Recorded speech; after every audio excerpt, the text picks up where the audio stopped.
ditebus dari cara hidup yang sia-sia yang kamu warisi dari nenek moyangmu. Ya. Itu ya, dan nenek moyangmu itu bukan dengan barang yang fana. Kita ditebus dengan bukan pula dengan perak atau emas, melainkan dengan darah yang mahal. Darah Kristus yang sama seperti darah anak domba yang tak bernoda dan tak bercacat. Ingat, hidup kita bukan kita lagi, jadi nggak bisa sakarepe dewek, nggak bisa saudele sendiri, nggak bisa. Karena udah ditebus, bukan punya kita sendiri. Kita udah ditebus dari cara hidup yang sia-sia. Apakah ditebus tujuannya buat balik lagi ke kubangan? Pasti jawabannya enggak. Ya, di bagian berikutnya. Karena kita langsung lanjut ke ayat 22, teman-teman. Tapi di sini semua ada di sini. Karena kamu telah menyucikan dirimu oleh ketaatan kepada kebenaran. Lihat, perhatikan kata-kata ini. Karena kamu telah menyucikan dirimu, jaga kekudusan berarti, oleh ketaatan kepada kebenaran, ya, karena hidup sesuai dengan firman Tuhan, sehingga kamu dapat mengamalkan kasih persaudaraan yang tulus ikhlas. Ya, sehingga itu akibatnya, karena kita menyucikan diri, karena kita menjaga kekudusan, karena ketaatan kepada firman Tuhan, kita jadi bisa mengamalkan kasih persaudaraan yang tulus ikhlas. Relationship built on, of course, love. Tapi apa? True love, holy love, bukan love yang duniawi. Ya, sehingga kamu dapat mengamalkan kasih persaudaraan yang tulus ikhlas, hendaklah kamu bersungguh-sungguh saling mengasihi dengan segenap hati. Without holiness, kita nggak bisa mengasihi dengan segenap hati. Tanpa pengejaran akan kekudusan yang didasari oleh kebenaran firman, kita nggak bisa mengasihi dengan segenap hati. Kita berpikir kita mengasihi, sebenarnya kita lagi nafsu. Orang dunia nggak bisa bedain mana nafsu, mana cinta. Padahal nafsu sama cinta berlawanan, 1 Korintus 13. Kasih tidak melakukan yang tidak sopan karena tidak mencari keuntungan dirinya sendiri. Ya, orang bisa ngaku sayang sama lo. Ya, cewek-cewek dengerin gue, cowok bisa ngaku sayang sama lo, tapi kalau dia memperlakukan lo murahan, dia melakukan yang tidak sopan, berarti dia tidak mencintai lo, dia cuma nafsu sama lo. Nafsu tuh selalu berpikir apa yang bisa gue dapat dari lo. Kalau gue pacaran sama lo, gue dapat apa? Sedang cinta selalu berpikiran sebaliknya, apa yang bisa saya berikan untukmu? Ya, jadi yang lagi diperlakukan, lagi di apa-apain gitu, saya pakai kata-kata itu, yang lagi diperlakukan murahan, Anda tidak sedang dikasihi, jangan mau dibohongi, tinggalkan, putusin. Sederhana banget kok. Ya. Hendaklah kamu sungguh-sungguh saling mengasihi dengan segenap hatimu, karena kamu telah dilahirkan kembali, bukan dari benih yang fana, tetapi dari benih yang tidak fana, oleh firman Allah yang hidup dan yang kekal. Sekian. Pertanyaan paling sering muncul kalau ngomongin pacaran. Ya, pacaran yang kudus tuh kayak gimana sih, Kak? Ya kan? Apa yang boleh atau apa yang nggak boleh? Apa yang terlalu jauh atau yang ya masih boleh lah. Cuman jangan sampai. Oke, ada satu ayat menarik di 1 Timotius 5 ayat 2. Aku ambil ini dari ayat 1 dan 2. Karena ini secara umum relationship. Oke, how we treat each other. Bagaimana kita memperlakukan satu sama lain. Ya, yang pertama dari ayat 1 akan ku bacain. Janganlah engkau keras terhadap orang yang tua. Ya. Melainkan tegurlah dia sebagai bapak. Ini buat laki-laki yang lebih tua. Anggap itu bapak sendiri. Ya, siapapun itu, mau gembala lu atau kakak mentor, pokoknya belajar untuk respect. Ya. Nah, melainkan tegurlah dia sebagai bapak. Tegurlah orang-orang muda sebagai saudaramu. Ya, sesama yang jenis kelaminnya sama, itu saudara-saudara kita semua. Ya. Tegurlah orang muda. Ini ayat ini spesifik sebenarnya buat laki-laki, tapi akan berlaku buat perempuan juga. Tinggal diputar-putar aja jenis kelaminnya. Tegurlah orang-orang muda sebagai saudaramu, perempuan-perempuan tua ya sebagai ibu. Perlakukanlah perempuan-perempuan yang lebih senior sebagai ibumu sendiri. Ya, dengan respect, dengan hangat, ya, dengan sopan, yang begitu. Normalnya seperti itu. Itu Kristen banget. Dan ini menarik, perempuan-perempuan muda perlakukanlah sebagai adikmu dengan penuh kemurnian. Oke, jadi pacaran yang nggak kudus, pacaran yang kejauhan adalah gini, apapun yang kamu nggak akan lakukan ke kakakmu dan adikmu, jangan bikin itu sama pacarmu, itu kejauhan. Ya, apakah kita cium-ciuman sama adik atau kakak kita? Cium-ciuman sih enggak, cuman cipika-cipiki kalau ketemu ya itu wajar. Tapi sekarang lagi COVID, kayaknya lagi nggak ada ya pegang-pegang begitu ya. Tapi dulu aku selalu kalau ketemu siapapun, kakakku, adikku, adik-adikku ada 3, pasti aku peluk, aku cium. Ya, apapun kelaminnya. Karena itu wajar. Ya peluk boleh, boleh, tapi bukan peluk-pelukan, bukan cium-ciuman, itu yang berlebihan, itu yang bablas. Ya, cium bibir boleh nggak, Pak? Pertanyaan retoris. Ya kalau masih kecil, saya pernah ada foto saya, foto si Gamal sama Audrey waktu masih lebih kecil, ciuman bibir. It's okay, masih kecil. Cuma kalau udah gede ciuman bibir, orang juga kayak keluarga yang aneh, gitu maksudnya nggak mungkin kan? Pasti awkward lah.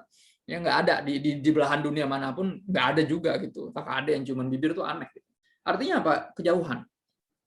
Ya artinya secara sederhana ini kejauhan.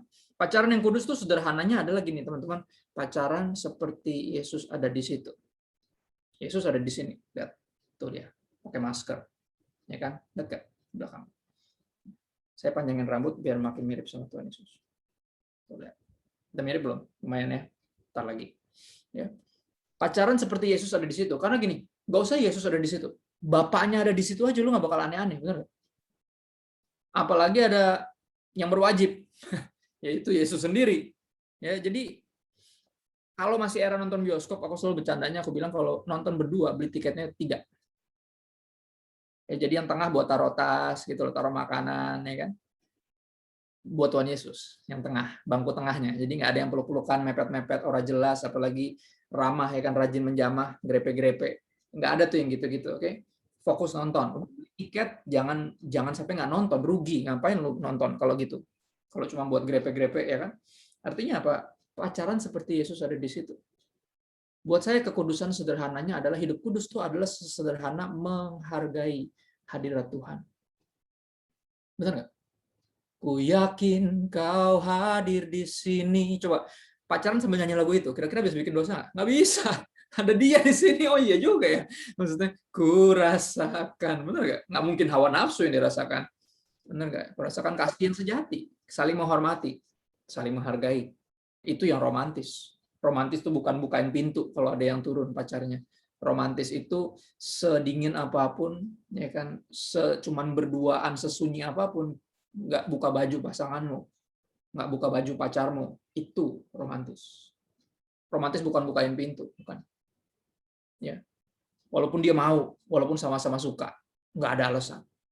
Kita harus pegang prinsip. Saya yakin Tuhan Yesus ada di sini. Saya percaya Tuhan Yesus yang mempertemukan kami berdua sampai bisa pacaran. Oh ya, beda dong harusnya. Ya. Berikutnya, kalau kita ngomongin sekali lagi pacaran yang useful atau harmful harus didasari oleh kekudusan. Nah, berkaitan dengan kekudusan, percaya atau enggak, ini akan sangat berkaitan dengan kesiapan. Karena masih terlalu banyak anak-anak Tuhan yang masih belum siap hidup kudus. Agak konyol juga. Karena ketika kita terima Yesus sebagai Tuhan dan Juru Selamat, kita udah menerima segala tanggung jawab itu, kewajiban untuk hidup kudus, sama seperti Kristus pernah hidup. 1 Yohanes, berapa ya, gue nggak sekolah Alkitab, ingat 1 Yohanes 5 ayat 6 atau berapa? Pokoknya barang siapa ya, mengaku di dalam dia, wajib hidup sama seperti Kristus setelah hidup. Ya, jadi ketika kita mengikut Kristus, emang udah siap harus dengan konsekuensi itu. Harus dengan komitmen itu untuk hidup kudus. Makanya apa aku akan bilang mulai dengan kapan? Pertanyaan kapan? Ya, pacaran Kristen harus dimulai dengan pertanyaan kapan sih udah boleh pacaran? Kapan sih udah bisa pacaran? Udah siap pacaran tuh kapan? Ya, karena kalau belum siap itu harmful. Benar nggak? Nggak useful. Kalau belum siap itu berbahaya. Kayak gini, kayak lu ngasih ponakan lu yang baru umur 2 tahun, ulang tahun, lu kasih mainan buat anak umur 6 tahun ke atas. Itu nggak lama langsung dirusak pasti. Karena dia belum siap handle itu. Sama, berapa dari kalian udah pacaran padahal belum siap. Jadinya anak orang dirusak. Ya, karena belum siap, jauh dari siap. Nah, kapan kita siap? Yang pertama, ya, kesiapan yang pertama adalah ketika sudah mengasihi Tuhan. Itu batasan pertama, itu dasar banget. Ya, orang kalau belum sayang sama Tuhan, kalau belum cinta Tuhan, dia akan kalau udah keburu jatuh cinta sama yang lain, ya, dia akan sangat sulit untuk diseret, dipaksa untuk mencintai Tuhan. Lihat deh, di gereja aja lu bisa lihat. Ya, banyakan pasti ibu-ibu, banyakan perempuan. Ya. Suami-suaminya pada di mana? Nggak jelas, di rumah, YouTube-an kali atau ngapain, mancing, naik sepeda, itu nggak jelas. Ya. Yang single atau pas masih pacaran aja udah nggak sungguh-sungguh sama Tuhan, pas married apalagi. Ya. Kalau udah keburu jatuh cinta sama kamu, dia akan sangat sulit untuk jatuh cinta sama Tuhan. Makanya apa? Mesti cinta Tuhan dulu. Itu syarat kesiapan yang pertama. Udah cinta Tuhan. Matius 22 ayat 37 sampai 39. Kasihilah Tuhan Allahmu dengan segenap hatimu dan dengan segenap jiwamu dan dengan segenap akal budimu. Itulah hukum yang apa? Terutama. Dan yang pertama, dasarnya harus udah cinta Tuhan dulu, baru yang kedua. Yang sama dengan itu atau yang tidak kalah penting dengan itu ialah apa? Kasihlah sama manusia seperti dirimu sendiri. Ya, pacar-pacaran ntar dulu. Tuhan dulu. Ya, kalau Tuhan udah benar baru. Ya kan baru deh mulai deh berani pacaran deh. Yang pertama apa? Poin pertama, kapan? Kapan udah siap? Karena kalau belum siap jadinya apa? Bukan useful tapi harmful, benar nggak?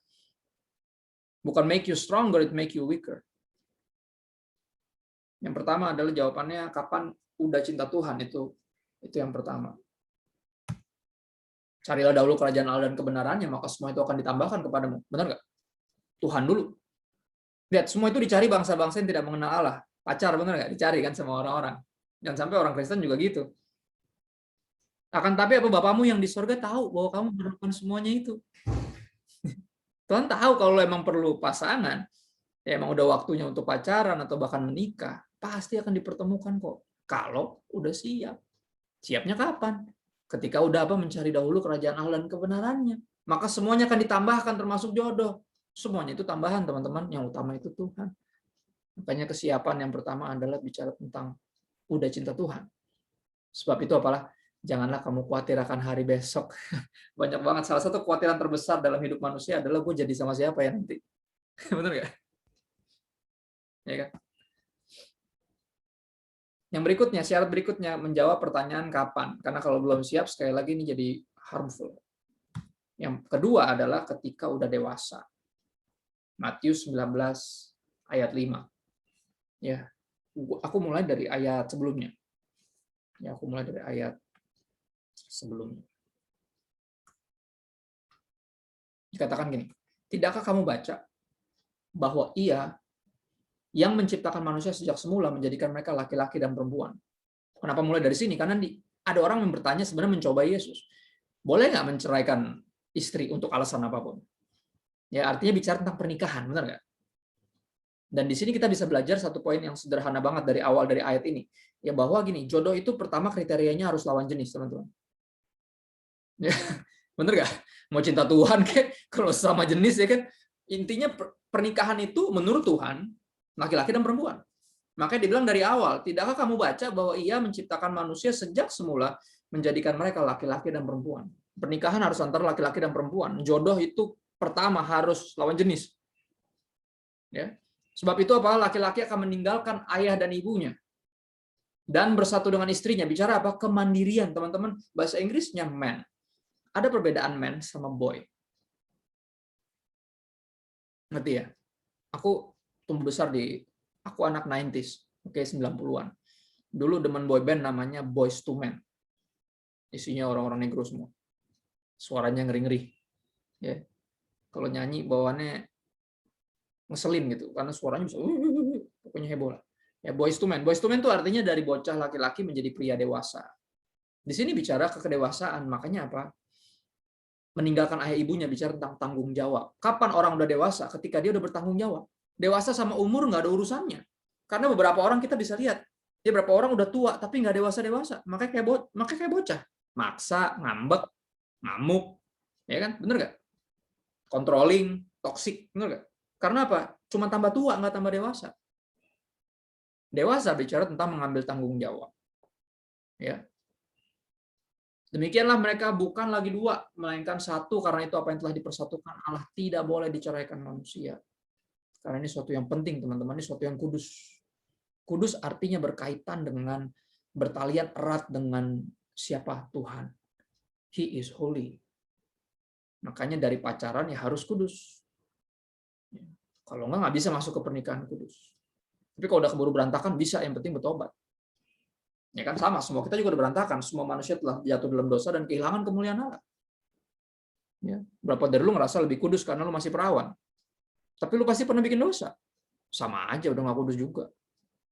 Ya, tapi gimana Kak? Aku udah nggak perawan. Apakah masih bisa pernikahan kudus Kak? Ya bisa kalau kamu bertobat.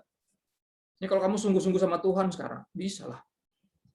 Ya, almarhum Radit dan istrinya kan contoh yang baik, contoh yang perfect. Apa artinya Tuhan bisa ubahin hidup orang? Yang mulanya berantakan bisa dipulihkan sampai luar biasa, jadi berkat buat banyak orang. Ya nggak nyangka dia cuma umur 36 aja. Dan ternyata menurut Tuhan tugasnya udah selesai. Kalau kata pendeta-pendeta zaman dulu, rumahnya udah jadi katanya. Ya, sebel juga sih ditinggalin salah satu pahlawan generasi yang powerful ya, powerful. Ya. Bicara tentang apa? Dewasa itu tanggung jawab. Kalau dalam konteks ini apapun itu, aku nggak tahu teman-teman lagi sekolah kah, lagi kuliah kah, yang jelas lagi di rumah ya kan. Segala sesuatu yang dijumpai tanganmu untuk dikerjakan, kerjakanlah itu sekuat tenaga. Apa aja yang sekarang ada, lagi nggak bisa kemana-mana, ya udah bantu-bantuin di rumah lah. Jangan main game mulu, benar nggak? Apapun yang tanganmu kerjakan, dijumpai tanganmu untuk dikerjakan, ayo kerjain. Ya, tunjukkan kepada sorga, bukan hanya kepada orang tuamu bahwa saya ini bertanggung jawab loh Tuhan. Oh iya, ya, karena kerajaan sorga bergerak dengan nilai yang sederhana. Barang siapa setia dalam perkara kecil akan dipercayakan perkara yang lebih besar. Nah pas masih single aja udah nggak jelas, mau pacaran. Bener nggak? Masih sendiri aja nggak bisa ngatur dirinya sendiri, mau sok-sok ngatur anak orang. Bener ya? Ya kan? Kejauhan. Kita manage diri aja, kita sendiri aja dulu. Ya, main game aja nggak bisa berhenti kok. Waktunya tidur malah main, waktunya makan malah main. Bener nggak? Itu aja nggak bisa manage diri sendiri, sok-sokan mengatur anak orang. Aku ingat banget zaman dulu aku masih kecanduan online. Apa ya? Aku dulu di warnet lah ya, sama teman-teman dulu sering main sampai pagi. Karena kalau mulai jam 12 malam tuh harganya lebih murah. Sampai pagi kita main. Counter Strike waktu itu, CS. Nah, aku ingat banget tuh semuanya udah pulang, itu 3:30 pagi. Karena kita main dari jam 12. Beberapa duitnya nggak cukup banyak untuk bisa sampai jam pagi. Kita tinggal berdua tuh, aku lagi deathmatch. Lagi perang sama temanku cuma berdua. Tiba-tiba dia main pergi gitu aja. Jadi aku tembak-tembakan sendiri. Aku pikir aku berhenti nembak, kok nggak ada yang nembak. Ternyata dia keluar berantem sama pacarnya. Telepon. Ya aku dengerin aja, orang kemana sih, tinggal berdua, malah ditinggalin. Pulang juga nih gue kan gitu. Berantem dia berantem. Dia berantem terus dia bilang sama ceweknya, bilang, "Kamu ini jam berapa? Kok belum tidur?" gitu. Jadi dia tahu ceweknya itu masih belum tidur karena dia ngelihat ceweknya entah gimana nge-like postingannya siapa gitu. Dikepoin gitu, bener-bener kayak toxic abis, ngeri banget. Kayak stalking gitu. Dia nge-like siapa, dia bisa tahu. Dimarah-marahin, ini jam berapa? Ya, kamu kok belum tidur? Ini jam berapa? Kita tuh besok kuliah. Kita artinya termasuk tuh cowok. Pertanyaannya gini, bukan kenapa dia belum tidur, lu kenapa belum tidur? Gitu. Kalau gue nggak ada kelas besok, makanya gue nggak pulang, santai aja. Nah lu besok kuliah, nah ngerti gak? Kadang sosok ngatur anak orang, sendirinya belum bisa ngatur dirinya sendiri. Come on man, grow up, ayolah bertanggung jawab lah. Ya jangan, don't just grow old, jangan cuma tambah tua, tambah dewasa dong. Ya, tanggung jawab dong. Ya jangan usahain di rumah tuh. Ya cita-cita jadi rapper, yang kerjaannya ngerepotin orang tua. Ya, yang bener aja. Nggak ada, kalau mau jadi rapper belajar nulis, ya kan, latihan di kaca, bikin rekaman. Cita-cita rapper kerjaannya ngerepotin orang tua. Nge-rap itu bukan begitu, keles. Lanjut. Ada di situ ya, Kolose 3 ayat 23 sampai 24, apapun juga yang kamu perbuatlah dengan segenap hatimu seperti untuk Tuhan. Lihat, berkaitan dengan holiness, tanggung jawab juga harus penghormatan kepada Tuhan. Makanya apapun yang dikerjain nggak akan sembarang. Sekolah yang benar, kuliah yang benar, jadi anak yang benar, pelayanan yang benar, kerja yang benar. Kenapa? Karena dibikinnya buat Tuhan. Dengan segenap hati, nggak setengah hati. Karena holiness bicara kita di set apart, kita dipisahkan. Khususkan untuk Tuhan. Jadi apapun yang kita kerjain, lakukanlah buat Tuhan. Dengan segenap hatimu. Ya, bukan untuk manusia. Ayat 24 ujungnya bilang gini, Kristus adalah Tuhan dan kamu hambanya. Kita harus belajar memandang diri kita sebagai hamba Tuhan. Walaupun profesinya mungkin bukan pendeta. Oke, aku jadi pendeta full time baru dari tahun 2015. Sebelumnya kantoran. Tapi percaya atau enggak, aku udah menyadari bahwa aku hamba Tuhan sejak kantor. Makanya aku kerjanya buat Tuhan waktu itu. Dengan segenap hati. Nggak mau bikin malu nama Tuhan. Kerja sekuat tenaga. Ya, aku berharap bisa lebih mundur lagi. Kuliahnya juga gitu. Sekolahnya juga gitu. Ya di rumah jadi anak yang berbakti juga dengan mental yang sama. Saya ini hamba Tuhan. Saya ini hamba Tuhan. Oh ya, hamba Tuhan itu menganggap atau mengabdi kepada Kristus. Kristus adalah Tuhan dan kita hambanya. Jadi apapun profesi teman-teman, sekali lagi, hamba Tuhan bukan bicara profesi. Hamba Tuhan bicara devosi, pengabdian hidup. Oke, dalam segala hal, ingat dalam kekudusan tadi, harusnya dalam segala aspek hidup kita kudus, termasuk pacaran dan termasuk jadi manusia yang bertanggung jawab. Menandakan bahwa kita udah dewasa, karena pacaran sekali lagi sebuah komitmen. Anak kecil nggak akan bisa menghormati komitmen. Ya, kita lanjut lagi. Nah, pertanyaan yang kerap kali muncul juga bukan hanya kapan boleh pacaran. Berharap jawabannya umur, bener. Padahal enggak. Jawabannya kesiapan. Kapan siap kalau udah cinta Tuhan sama udah dewasa, bener nggak? Ya kan. Yang kedua pertanyaannya adalah gimana sih? Gimana pacaran yang bagus, yang ideal tuh yang seperti apa? Harapannya adalah ya tadi boleh apa aja, apa yang nggak boleh gitu kan? Sebenarnya jawabannya bukan itu. Ya, jawabannya adalah harus di mana pacarannya. Maksudnya gimana, Kak? Iya, di dalam komunitas. Itu pacaran yang paling aman. Karena banyak yang jagain kalian. Nggak cuma berdua doang. Bener nggak? Kalau dunia kan kebalik. Udah pacaran, langsung berdua. Udah semua, kayak tinggal dunia tuh milik berdua, yang lainnya ngontrak. Bener nggak? Langsung jadi aneh gitu. Tadinya pelayanan, ya kan? Tiba-tiba melipir halus, ya kan? Terus muntaber, mundur tanpa berita, ya kan? Kemana dia?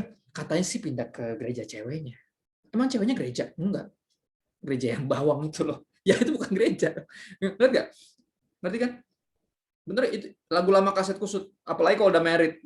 Dulunya mah aktif. Ya kan? Bukan cuman aktivis, ekstremis. Di tiap ibadah ada dia. Sampai ibadah wanita juga ada dia, padahal dia laki. Lu bayangin tuh. Itu dulu pas masih single. Pas udah married, udah pacaran, udah punya keluarga, apalagi aduh. Susah banget diajakin kebaktian aja, kayak aduh sibuk, anakku baru lahir, istriku baru lahiran. Terus apalagi ntar, pokoknya ada aja sibuknya sampai dia mati, ada aja sibuknya ada. Ya anakku belum married, apa urusannya anakku belum married sama lo ke gereja? Nggak ada urusannya, tapi ada aja alasannya kan. Kenapa? Karena ya tadi belum siap dipercayakan macam-macam. Ini yang menarik teman-teman, mungkin ini baru buat teman-teman. Pacaran yang terbaik itu dalam komunitas. 2 Timotius 2 ayat 22, ingatnya gampang tuh, 2. Sebab itu jauhilah nafsu orang muda. Gimana caranya jauhinnya, Kak? Kejarlah keadilan, kebahagiaan, kasih, dan damai bersama-sama dengan mereka yang berseru kepada Tuhan dengan hati yang murni. Gimana bisa menjauhi nafsu orang muda? Dalam komunitas. Dari temenan sampai pacaran sampai married, harus dalam komunitas. Ya, kita nggak perlu berdebat lah ya pentingnya komunitas, karena ini bukan sesi untuk ngomongin itu. Ya. Kita lanjut lagi. Karena sekali lagi, sederhana banget, kita tuh dijagain banyak orang. Karena gini, orang kalau udah dalam hubungan yang toksik, dia nggak akan nyadar itu bahwa itu toksik. Yang bisa lihat orang lain. Lu lagi geblek tuh, keracunan lu. Kan gitu. Masa sih iya? Ya, masa emak lu gambrengin buat pacar lu, masa acara keluarga lu nggak ikut, malah pacaran. Nanti orang kalau udah mulai toksik tuh nggak sadar, kecuali ada orang lain yang nggak tahu.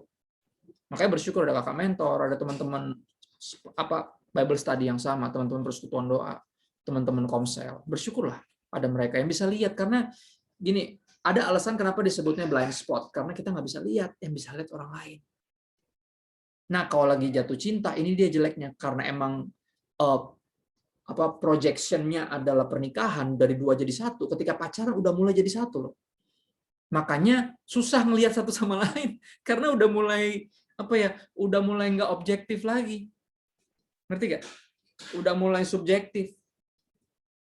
Ini kalau udah jatuh cinta gini, susah banget ngomong sama orang yang lagi jatuh cinta tuh susah. Lagi dimabuk cinta ya. Kalau bahasa yang lebih ekstrimnya dimabuk cinta.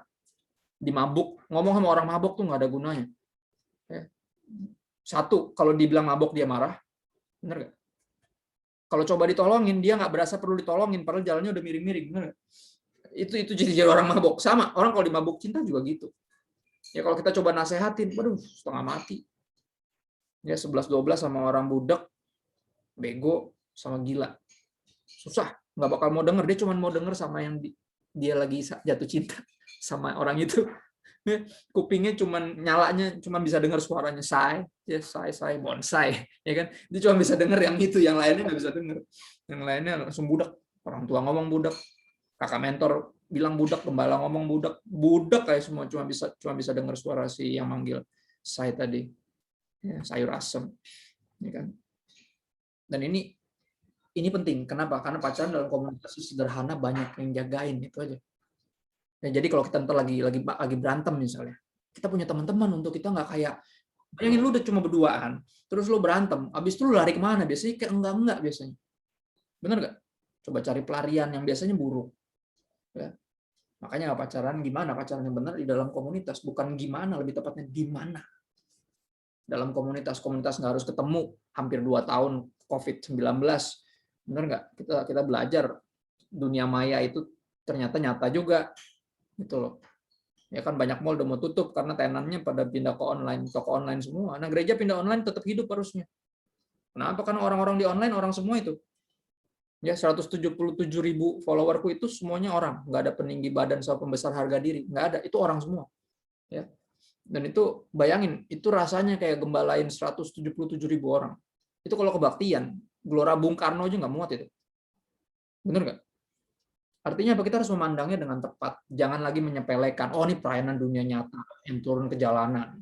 Yang kalau cuma di gereja doang nggak nyata. Apalagi cuma di sosial media doang. Nggak ada yang doang, namanya pelayanan.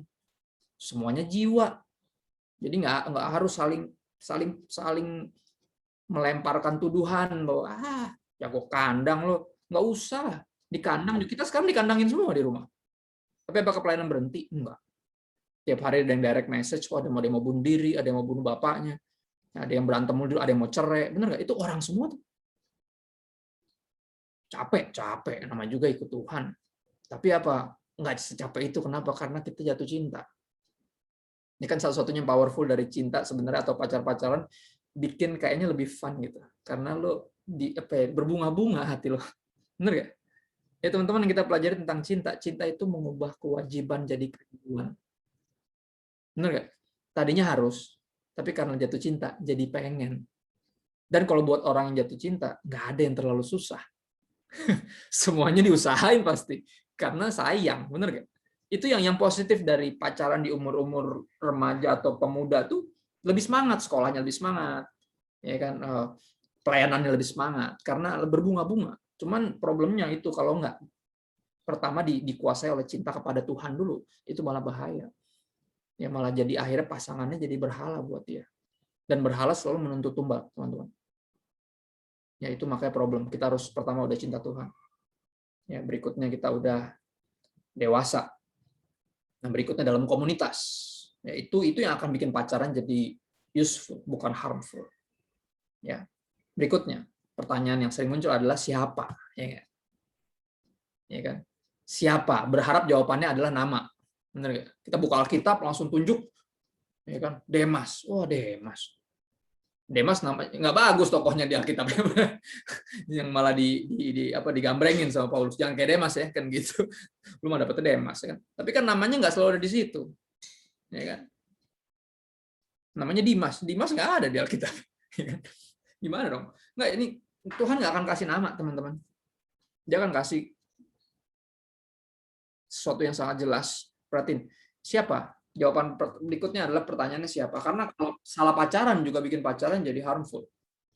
Siapa? Kita harus pacaran sama siapa? Yang sepadan. Itu dia. Ya, sepadan. Jangan cuma asal sama-sama Kristen, apalagi bukan Kristen. Ya, ini ayat udah terlalu sering dibaca, tapi nggak tahu kenapa lu belaga gila atau belaga budak atau bener nggak? Pertanyaan ini masih kerap muncul. Udah berkali-kali Valentine, Februari, LSD ikut, itu terus ditanyain. Mau yang khotbah siapa juga, boleh nggak sih pacaran beda agama? Hah? Itu lagi pertanyaannya, nggak bosen loh, tiap tahun nanya itu terus.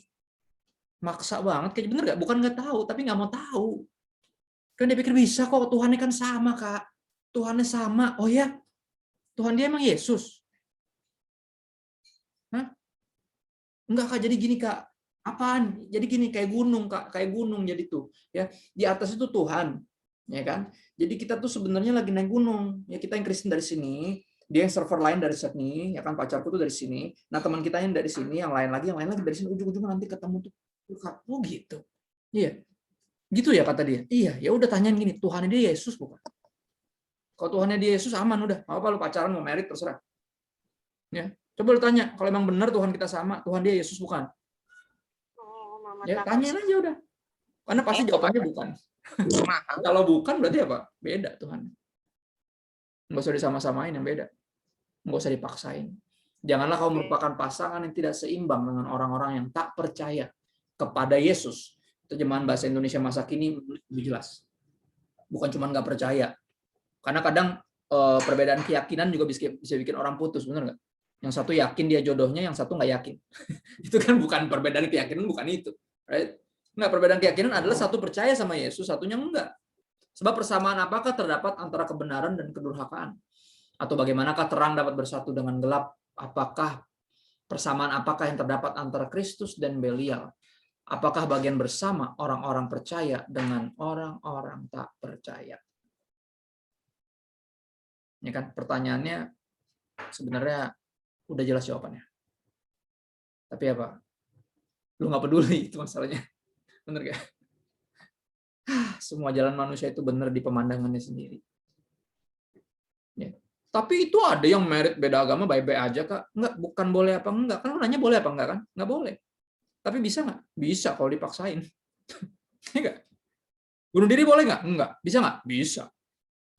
Ya kan? Jangan bilang itu nggak apa-apa. Ya emang bisa kalau dipaksain, terserah. Ya, kalau lu nggak peduli sama Tuhan dan firman-Nya, ya terserah. Kalau lu nggak punya tujuan yang lebih tinggi dari cuma sekedar bahagia, terserah. Tapi dari awal kita mulai dengan kekudusan dan akan diakhiri dengan kekudusan. Ya, kenapa? Karena semua dari apa? Dari Dia, oleh Dia, untuk Dia, dan bagi Dialah kemuliaan sampai selama-lamanya. Artinya dari sana kembali ke sana. Dimulai dari kekudusan. Ya, bermuaranya juga ke kekudusan. Apakah hubungan bait Allah dengan berhala? Karena kita adalah bait dari Allah yang hidup. Ya, gereja. Ayat 18 bilang, aku akan jadi bapamu dan kamu akan jadi anak-anakku laki-laki dan anak-anakku perempuan. Demikianlah firman Tuhan yang Maha Kuasa. Apa maksudnya? Sederhana. Siapa yang sepadan sesama anak Tuhan? Itu maksudnya. Benar gak? Aku akan jadi bapamu dan kamu akan jadi anak-anakku laki-laki dan anak-anakku perempuan. Anak laki-lakinya Tuhan sama anak perempuannya Tuhan. Itu yang sepadan. Jangan cuma sekedar sama-sama Kristen. Kristen KTP juga banyak. Ya, ada bahkan yang mayoritas malah Kristen prosetan. Lebih parah lagi tuh. Kristen prosetan apalagi tuh? Baru dengar kan? Ada. Ya, Kristen-Kristenan. Baca Alkitab sih, tapi nggak dilakukan. Dengar khotbah sih, tapi ya masuk kuping kanan keluar kuping kiri, walaupun kuping kanan kuping kiri nggak ada hubungannya. Ya. Pelayanan sih, tapi pacarannya mesum. Ya. TTM, aku punya teman sepelayanan. Ya kayak apaan? Nggak ada TTM teman tapi mini. Nggak ada teman tapi mesum, nggak ada. Jangan aneh-aneh. Ya. Sekali lagi, hati-hati. Pastikan dia juga sesama anak Tuhan. Ya. Itu yang sepadan. Nah, yang terakhir, sekali lagi dari kekudusan kepada kekudusan. Ini dia. Pacaran harusnya bikin kita tambah powerful, artinya useful, harusnya berguna buat kita, bukan berbahaya. Kenapa? Karena tujuannya, Amsal 27:17 bilang gini, besi menajamkan besi orang, menajamkan sesamanya. Harusnya ketika lu sendiri, lu jaga kekudusan, ketika lu pacaran, kalian berdua lebih jaga kekudusan lagi. Itu tambah tajam namanya. Bukan jadi nggak jelas, tadinya aktif pelayanan, habis itu malah jadi nggak jelas. Jangan gue terus doang yang main drum, kali-kali yang lain, kan gue juga mau pacaran. Kan baru jadian cie-cie, ya kan?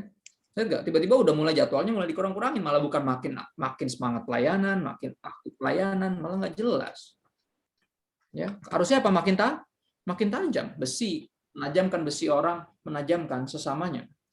Bahkan di Maleaki dikatakan tentang tujuan dari persatuan, gitu, tujuan pacaran kan pernikahan, benar nggak? Bukan cuma iseng-iseng ngisi waktu, coba-coba, benar nggak? Enggak, kan tujuannya pernikahan. Dan tujuan pernikahan apa? Maleaki 2 ayat 15 bilang gini, bukankah Allah yang esa menjadikan mereka daging dan roh? Dan apakah yang dikehendaki kesatuan itu? Ya. anak laki-laki dan anak perempuannya Tuhan. Dipersatukan dalam pernikahan kudus. Untuk apa? Dipersatukan daging dan roh itu keturunan ilahi. Jadi jagalah dirimu, bukan cuma buat bikin anak nanti kalau udah nikah tuh. Ya, jadi kalaupun nggak punya anak, harus punya anak rohani, itu maksudnya. Keturunan ilahi, garisin loh, bukan keturunan doang. Keturunan ilahi. Artinya yang punya anak juga punya tanggung jawab. Menjadikan anaknya adalah anak rohaninya sendiri. Jangan lempar ke youth pastor. Jangan lempar ke guru sekolah minggu. Itu tanggung jawab Anda. Tanggung jawabmu. Lu yang bikin. Kalian yang bikin. Ya, pastikan dia bukan hanya anak jasmanimu, tapi juga anak rohanimu. Dan kalau belum punya anak, raise spiritual children. Besarkan anak-anak rohani yang lain. Berapa hamba Tuhan yang aku kagumi, yang aku look up to, nggak punya anak sampai hari ini. Dari Pastor Daniel Alexander, ada Pastor Timotius Arifin, ya. Bahkan yang masih agak di atas aku sedikit umurnya, hampir sejawat Pastor Sami Mandik misalnya. Tapi anak rohaninya di mana-mana, orang-orang hebat. Ya. Tujuannya lihat, dimulai dengan kekudusan, tujuannya juga kekudusan. Makanya dari persatuan itu, pacaran terus pernikahan, keturunan ilahi. Ya, karena gini, pasangan yang nggak kudus gimana caranya bisa jadi keturunan ilahi? Orang dia juga nggak kudus, dua-dua juga nggak jelas. Benar nggak? Ya, jadi jagalah dirimu. Kenapa? Karena ini penting. Ini tuh penting banget. 1 Tesalonika 4 ayat 3 sampai 7. Kita tutup dengan ayat yang teman-teman buka ya. Karena aku nggak kasih contekan di sini biar kalian baca sendiri. Ya, ini sengaja aku nggak taruh di situ. Ya. 1 Tesalonika 4 ayat 3 sampai 7. Yang udah nyampe kasih emoticon apa aja. Kita baca bareng aja. Oke, emoticon apa, sarangeo, jempol, boleh, trompet, apapun itu. Yang angkat tangan nanti aja ya. Angkat tangan nanti buat bertanya. Ya. Nyampe ya. 1 Tesalonika 4 ayat 3 sampai 7, karena inilah kehendak Allah. Oke, banyak dari kita kayak, gue mau ikut sesi ini karena gue pengen tahu Kak, apakah yang gue lagi pacaran sama dia ini kehendak Tuhan, sesuai dengan kehendak Tuhan. Oh ya?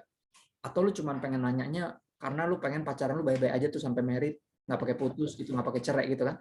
Berapa dari kita nggak mau nanya kehendak, nggak mau nyari kehendak Tuhan? Kita cuma pengen tahu, ya kira-kira ini jodoh gue bukan? Fokusnya bukan Tuhan, tapi gue. Ya kan? Karena kalau yang dari Tuhan pasti nggak mengecewakan gue, nggak jahatin gue, nggak selingkuhin gue, dia pasti setia, dia pasti nggak aneh-anehin gue. Lihat gak? Fokus lu sebenarnya bukan Tuhan, tapi lu. Tapi hari ini gue pengen mengingetin lagi. Kalau lu mau tahu kehendak Tuhan, yang pertama adalah apa? Pengudusanmu. Bukan lu jadi sama siapa, tapi lu sungguh-sungguh sama dia, itu nomor 1. Kekudusan itu fokus. Kebahagiaan dan yang lain-lain itu bonus. Ya, benar nggak? Makanya apa? Cari dahulu kerajaan Allah dan kebenarannya. Ya kan? Mulai dengan kekudusan dan diakhiri dengan apa? Sama. Tujuan apapun yang Kristen harus Kristus. Sekali lagi, tujuan apapun dan siapapun yang Kristen harus Kristus. Kalau enggak, bukan Kristen. Ya, lu bisa dua-duanya orang Kristen, dua-duanya pelayanan. Kalau pacaran lu bukan buat Kristus, berarti lu bukan Kristen. Dan pacaran lu nggak bisa disebut pacaran Kristen. Pernikahan lu kalau bukan buat Kristus, nggak bisa disebut pernikahan Kristen. Apapun dan siapapun, kalau tujuannya bukan Kristus, nggak bisa disebut Kristen. Nggak layak menyebut dirinya Kristen. Karena inilah apa kehendak Allah. Kalau lu mau tahu kehendak Tuhan, yang pertama, bukan lu jadi sama siapa, lu sungguh-sungguh sama dia, itu nomor 1. Ya, pengudusanmu. Besi menajamkan besi, manusia menajamkan sesamanya. Artinya ketika pacaran pun semakin tajam dua-duanya saling mengasah. Nggak akan nyaman.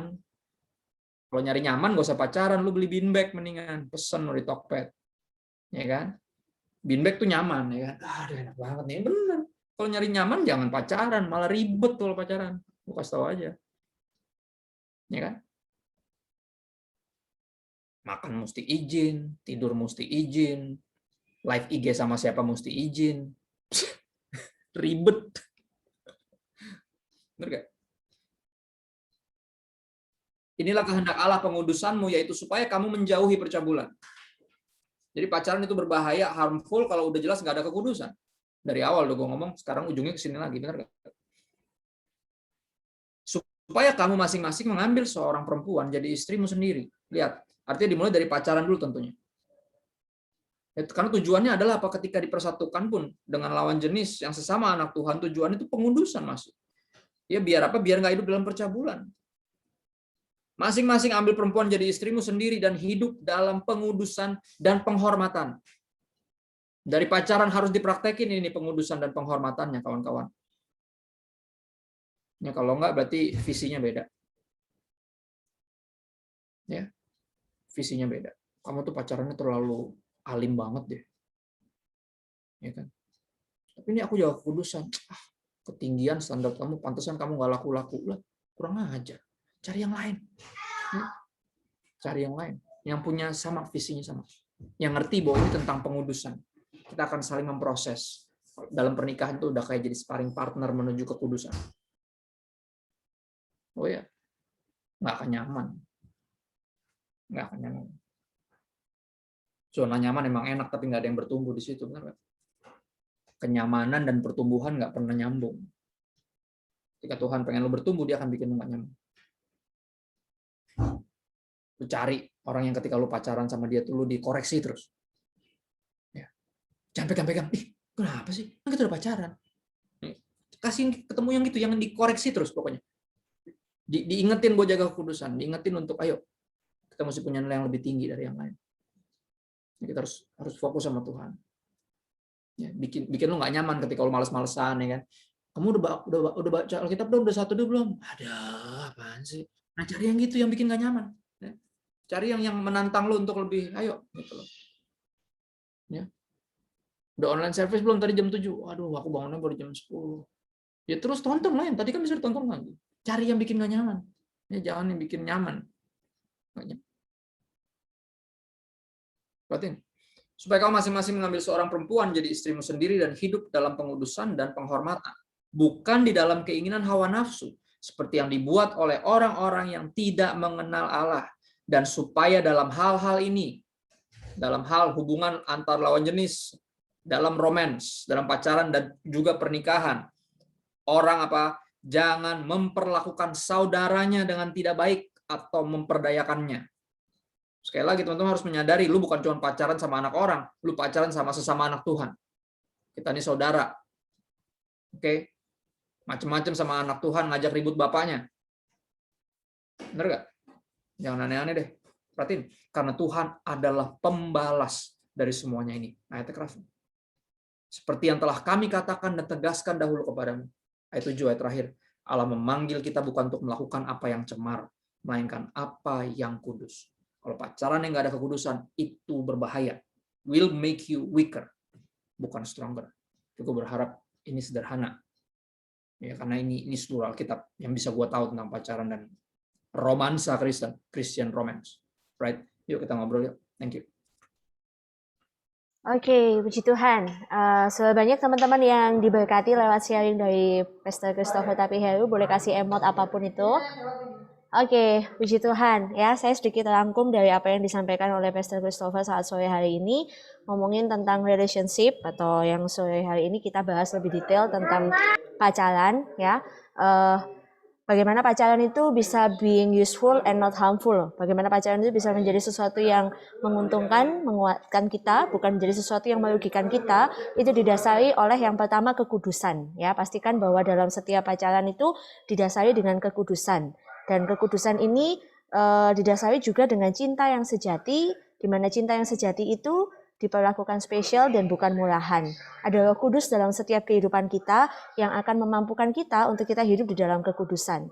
Ya, relationship harus dibangun atas kasih yang tulus, bukan atas dasar nafsu. Nafsu apa yang bisa gue dapat dari lu, tapi cinta apa yang bisa gue beri buat lu. Oleh sebab itu pastikan bahwa pacaran kudus konsepnya adalah apapun yang gak akan kamu lakukan kepada kakak atau kepada adikmu, lakukan itu juga same to your boyfriend or girlfriend. Ya, kalau kita pacaranlah seperti Tuhan Yesus ada di tengah-tengah kita, supaya kita boleh senantiasa menjaga kekudusan. Dan yang kedua, pacaran yang guna dalam kehidupan kita itu dibangun atas dasar kesiapan. 1 Yohanes 2 ayat 5-6.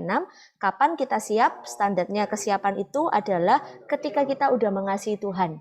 Ketika kita udah jatuh cinta dulu sama Tuhan dan kita menjadikan Tuhan itu yang terutama. Yang lain itu hanya tambahan. Dan ketika yang kedua kesiapan itu terwujud ketika udah dewasa. Ya, jodoh itu pasti lawan jenis, nggak ada cowok dengan cowok, cewek dengan cewek ya.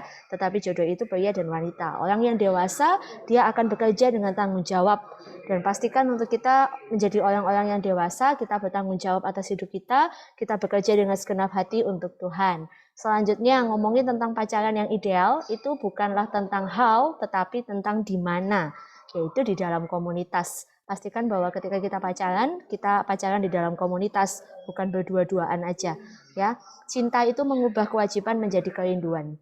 Lalu siapa sih pacar yang terbaik, yang ideal, yang sepadan? 2 Korintus 6 ayat 14-16 dan 18, pastikan bahwa pacarmu adalah sesama anak Tuhan, di mana ia akan memproses kamu untuk menjadi orang-orang yang semakin berguna, orang-orang yang semakin tajam. Ya, jangan sampai karena pacaran membuat kita itu makin males, makin jauh dari Tuhan, tetapi justru dengan pacaran itu membuat kita makin semangat, makin cinta Tuhan, makin berguna kehidupan kita dan memuliakan nama Tuhan. Ya, pastikan bahwa pacaran itu bertujuan kepada pernikahan dan tujuan dari pernikahan itu adalah keturunan ilahi. Bukan hanya sekedar menikah untuk punya anak, tetapi lebih daripada itu keturunan ilahi itulah yang menjadi tujuan dari pernikahan. Oleh sebab itu pastikan bahwa apapun yang kita lakukan relationship itu tertuju kepada Kristus. Karena apapun yang tidak tertuju kepada Kristus itu bukan Kristen. Dan bicara tentang segala sesuatu yang tertuju kepada Kristus mungkin memang menimbulkan ketidaknyamanan, tetapi itu membawa kepada pertumbuhan.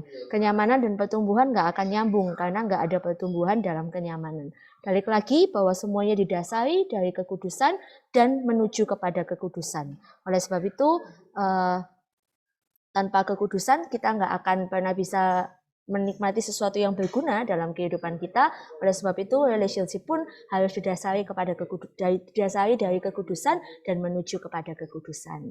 Oke, puji Tuhan, itu sharing singkat yang kita bisa dapatkan saat sore hari ini dari apa yang disampaikan oleh Pastor Christopher Tapiheru. Dan sekarang kita akan masuk di sesi yang kedua, di mana di sesi ini teman-teman boleh mengajukan pertanyaan. Nah, pertanyaannya bisa secara langsung ya, teman-teman bisa yang bertanya saya minta kalau bisa untuk on cam ya supaya kita bisa tahu siapa yang nanya, bukan layar blank gitu ya. Tapi mungkin kalau ada terkendala signal atau apa, teman-teman bisa nanya juga lewat kolom chat ya. Oke, ini ada pertanyaan yang udah masuk. Saya akan bacakan pertanyaan yang pertama sambil nunggu teman-teman yang mungkin mau tanya langsung. Oke, ini ada pertanyaan yang masuk. Saya mau bertanya, ada beberapa orang yang beranggapan bahwa jodoh itu di tangan Tuhan. Menanggapi hal itu, menurut kakak, apakah dalam mencari atau memperoleh pasangan hidup harus menunggu dari Tuhan atau kita juga berusaha untuk mencari? Apakah jodoh itu pemberian Tuhan atau justru hasil dari perjuangan kita mencarinya? Terima kasih. Aku kutip almarhum, jawaban almarhum yang menurut aku ngejawab. Karena gini, jodoh ini sama misteriusnya sama pemilihan untuk bisa selamat. Sama misteriusnya. Ya kan? Kita bertanya kan, kita yang milih percaya Yesus atau Yesus yang pilih kita biar kita bisa percaya sama dia. Ya kan? Kayak predestinasi. Bingung kan? Jadi keselamatan lo anugerah dari Tuhan atau lo yang pilih Tuhan atau Tuhan yang pilih lo? Ya kan? Dua-duanya kan jawabannya. Sama, buat saya jodoh jawabannya dua-duanya, tapi almarhum Pastor Aditya Olawan jawab bagus banget. Dia bilang jodoh itu sebenarnya di tangan kita, tapi di hatinya Tuhan. Jadi kita yang harus mendekat ke hatinya Tuhan untuk ngambil jodoh kita. Yes. Ngerti ya, maksudnya kita pilih jodoh kita ada di hatinya Tuhan soalnya. Itu menarik banget jawaban itu. Karena aku dari dulu selalu jelasinnya agak susah. Ya aku ngobrol sama salah satu hamba Tuhan juga namanya Ael di YouTube juga tuh ngomongin tentang jodoh. Aku jelasin tuh bahwa ini sekompleks keselamatan. Misterius. Kita yang pilih atau Tuhan yang pilih? Jawabannya dua-duanya. Tuhan yang pilih kita, tapi kita juga yang pilih Tuhan untuk mau percaya sama Tuhan atau enggak kan kita juga bisa milih. Sama, jodoh juga gitu. Tapi menarik. Radit ngomong gitu. Dia bilang jodoh itu sebenarnya di tangan kita, tapi ada di hatinya Tuhan. Sehingga lo harus mendekat ke hatinya Tuhan untuk ambil, untuk mendapatkan jodoh lo. Itu jawaban paling bagus yang pernah aku dengar sih. Itu sih paling. Jadi usaha kita bukan usaha untuk kita kasih diskon atau kita jual murah dan sebagainya, tapi usahanya itu lebih untuk mendekat sama hatinya Tuhan ya. Usaha kita sebenarnya gini, usaha kita tuh adalah untuk kita tuh, aku bilangnya selalu sebelum nyari anak Tuhan kita mesti jadi anak Tuhan. Sebenarnya usaha kita bukan nyari sebenarnya, tapi jadi. Yes. Ya, kita mempersiapkan diri kita seini benar, dan kita benar-benar intim sama Tuhan, sehingga kalau Tuhan kasih kode antara yang kita lagi jadian ini bukan dari Tuhan, kita langsung oh ya Tuhan ya udah deh gitu. Atau yang kita lagi deketin nih emang dari Tuhan. Kalau kita dekat sama Tuhan, aku yakin gini, Tuhan kan bukan pribadi yang misterius ya. Kalau kita udah punya hubungan yang real sama dia, pasti dia tuh kasih arahan kok. Karena gini, keselamatan sama kehidupan di dunia, khususnya pernikahan juga sama pentingnya. Ya dong, masa cuma keselamatan doang yang Tuhan arahkan kita tapi jodoh enggak? Ngerti? Harusnya sebagai bapak yang baik dia harus menuntun anak-anaknya juga untuk menemukan yang dalam tanda kutip dari dia. Karena emang aku percaya semua dari dia kan. Semua dari dia, tapi kita punya usaha juga untuk memilih dan punya hak juga untuk memilih. Tapi biar kita dekati hatinya Tuhan untuk memilih yang adalah ini. Jadi buat aku usahanya bukan mencari, tapi usahanya menjadi. Ya karena kalau anak-anak Tuhan harusnya punya kepekaannya. Aku selalu kesaksian tentang mamaku sih dulu. Mamaku pas zaman masih pacaran dulu sama mantannya tuh, ya beda agama pacarannya. Terus karena mamaku juga papa mamanya beda agama tadinya awalnya. Cuman abis itu opa jadi Kristen juga, ikutin oma. Oma tuh penginjil, opa tuh tentara. Dua-dua beda agama. Nah karena mama agamanya Krislam, ya, dia lihat contohnya juga beda agama, jadi dia cuek aja pacaran beda agama, bener nggak? Cuman mama ini deket banget. Pas itu tuh ketika dia pacaran tuh dia udah bertobat, udah ikut Yesus. Ya cuman karena orang tuanya juga beda agama, dia pikir udahlah, oke lah, lagian cowoknya juga baik gitu, baik. Terus dia sama si mama tuh sama apa orang tuanya tuh cowok juga deket sama mamanya gitu. Jadi mamanya bahkan udah relain anaknya kalau dia mau pindah jadi Kristen gara-gara si mama, dibolehin gitu. Jadi sebenarnya nggak ada problem, udah lihat-lihat rumah, anak orang kaya juga lagi. Bayangin tuh, semuanya kayak mulus gitu. Ya kan? Cuman satu hal aja, mama nanya ke Tuhan, Tuhan ini bukan. Tuhan diem. Tuhan nggak jawab iya, nggak jawab enggak. Dan diemnya Tuhan bikin mama putusin tuh cowok. Padahal pacaran udah hampir 2 tahun. Gila ya. Dia tahu kan, bener nggak? Orang nggak perlu marah. Dia cukup diem. Kalau lu peka, lu tahu maksudnya apa. Ngerti kan? Dan Tuhan diem aja. Tuhan diem gitu aja. Biasanya soalnya kalau mama nanya tuh Tuhan tuh jawab. Kasih ayat, pakai lagu. Atau bahkan bisa audible. Tapi kali ini yang tentang jodoh ini Tuhan diem ya. 1000 bahasa. Dan mama langsung tahu. Bukan dia nih berarti. Bayangin kalau jadi sama dia bukan gue yang keluar, yang lain lagi, ya kan? Untung banget gak jadi. Untung mama peka sama Tuhan, dan itu kepekaan tingkat tinggi, di mana hatinya mama sama Tuhan tuh dekat banget. Sampai Tuhan cukup diem, mama langsung tahu ini bukan dari Tuhan. Ya kita tuh butuh tanda-tanda nggak jelas yang kayak pokoknya rumah gue mesti ambruk dulu kalau bukan jodoh gue. Pokoknya tanda lu yang enggak gitu loh, yang udah jelas gak bakal bisa terjadi. Karena lu maksa maunya sama dia, gua mau tahu. Pokoknya dia gitu. Ya, nggak bercanda. Itu sih paling sorry kepanjangan. Tapi itu yang selalu gue bagiin sih tentang jodoh itu di hatinya Tuhan, tapi di tangan kita. Kita harus mendekat ke hatinya Tuhan. Yes, true. Oke, pertanyaan selanjutnya ada yang raise hand. Saya persilakan untuk dari PW10 Elsyadai Francisca. Silakan. Thank you. Sebelumnya kenalin aku Elsyadai yang tinggal di Jombang. Kecil banget suaranya sih. Oke. Nah itu dia. Udah ya? Ya, thank you. Oke. Oh ya. Oke, jadi mau tanya dong, Pastor. Ini udah sering banget juga ngikutin Pastor, tapi juga ya terkadang sebagai anak muda ini masih labil nih, masih 19 tahun gitu kan. Terus tadi soal tanda-tanda nih, kalau aku pribadi sih udah mulai belajar peka. Kalau dia dari Tuhan apa bukan, aku udah mulai ngerti gitu. Terus yang bikin kita benar-benar yakin kalau dia emang benar-benar dari Tuhan itu apa sih, Pastor? Selain mungkin dia cinta Tuhan, dia bisa membawa kita lebih dekat sama Tuhan. Itu apa sih yang bikin kita pasti gitu? Karena ya bagi aku pernikahan itu cuma sekali. Nggak ada pernikahan 2 kali, 3 kali, nggak ada. Gitu. Ya, oke, pertanyaan menarik. Jawabannya sederhana sebenarnya. Kalian bisa sepakat dalam hal apapun. Ya, nanti gereja di mana kalau udah married, atau enggak? Terus banyak hal. Ya dalam hal apapun, gini, kalau arahnya nggak sama, tujuannya nggak sama, nggak bakal bisa bersama. Kalau bahasa aku tuh kalau nggak bisa sepakat, berarti nggak sepaket, nggak usah dipaksain. Ya, kalau yang basicnya udah oke, tinggal itu aja. Samain visi terus. Makanya kalau pacaran tuh jangan ngomongin yang nggak penting-penting gitu loh. Nanti nama anak kita siapa ya? Ya elah jauh banget. Ntar dulu maksudnya. Yang itu ntar aja gitu. Maksudnya jangan cuma halo udah makan belum ya kan, udah berak belum ya. Pokoknya yang nggak penting-penting gak usah dibahas. Bahasa tuh yang visi, yang ke depan. Lihat nyambung nggak? Ya Tuhan seberapa penting. Nanti kita mau pelayanan bareng atau saya doang yang tetap pelayanan, kamunya malas-malasan misalnya. Itu kan visi juga. Ya, mesti dari awal tuh dijelasin dulu. Sepakat nggak, bisa sepakat nggak dalam segala hal. Kalau dalam banyak hal nggak bisa sepakat, berarti emang nggak sepaket, nggak usah dipaksain. Itu sih paling kalau aku bilang ya, kalau dasar-dasarnya udah oke, udah cinta Tuhan, udah apa jaga kudusan oke, tapi tadi arahnya jelas nggak? Arahnya sama nggak? Karena kalau beda arah nggak bakal bisa bersatu. Lu bayangin, yang ini mau ke situ atau mau ke sono, ujungnya malah begini, bener nggak? Nggak akan bisa bareng. Gitu, itu sih paling. Oke. Oke, thank you, Pastor. Oke, selanjutnya ini ada pertanyaan dari peserta via DM ya. Kak mau nanya nih, ada tips nggak buat move on dari mantan karena sudah terjerumus dalam dosa seks? Jujur itu membuat jadi ngerasa nggak layak dan nggak berharga lagi. Ya, lo akan ketemu anak Tuhan beneran yang bisa memaafkan. Lo akan ketemu anak Tuhan beneran yang bisa memaafkan, yang tahu persis bahwa keberhargaan lo itu nggak akan berubah. Keberhargaan lo itu terletak di pengorbanan Kristus, bukan di lo masih perawan atau enggak. Oke, lo akan ketemu anak Tuhan sama anak Tuhan yang benar-benar kayak Kristus, bisa melihat lo seberharga Bapa ngelihat lo. Ya, lo standar lo harus tinggi berikutnya. Ya, jadi jangan ikutin mindernya. Ya, jangan ikutin traumanya. Move on-nya gimana? Sederhana. Move on paling cepat itu jatuh cinta sama yang baru. Ya, tapi utamanya jatuh cinta sama Yesus.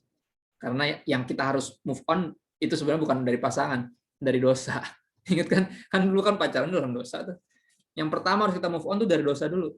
Dari situ baru. Kalau kita udah tahu bahwa kemarin dosa, kita nggak akan ingat-ingat karena dosa. Apa yang bisa dibanggakan? Yang ada cuma penyesalan. Kalau udah tahu nyesel, nggak usah diinget-inget.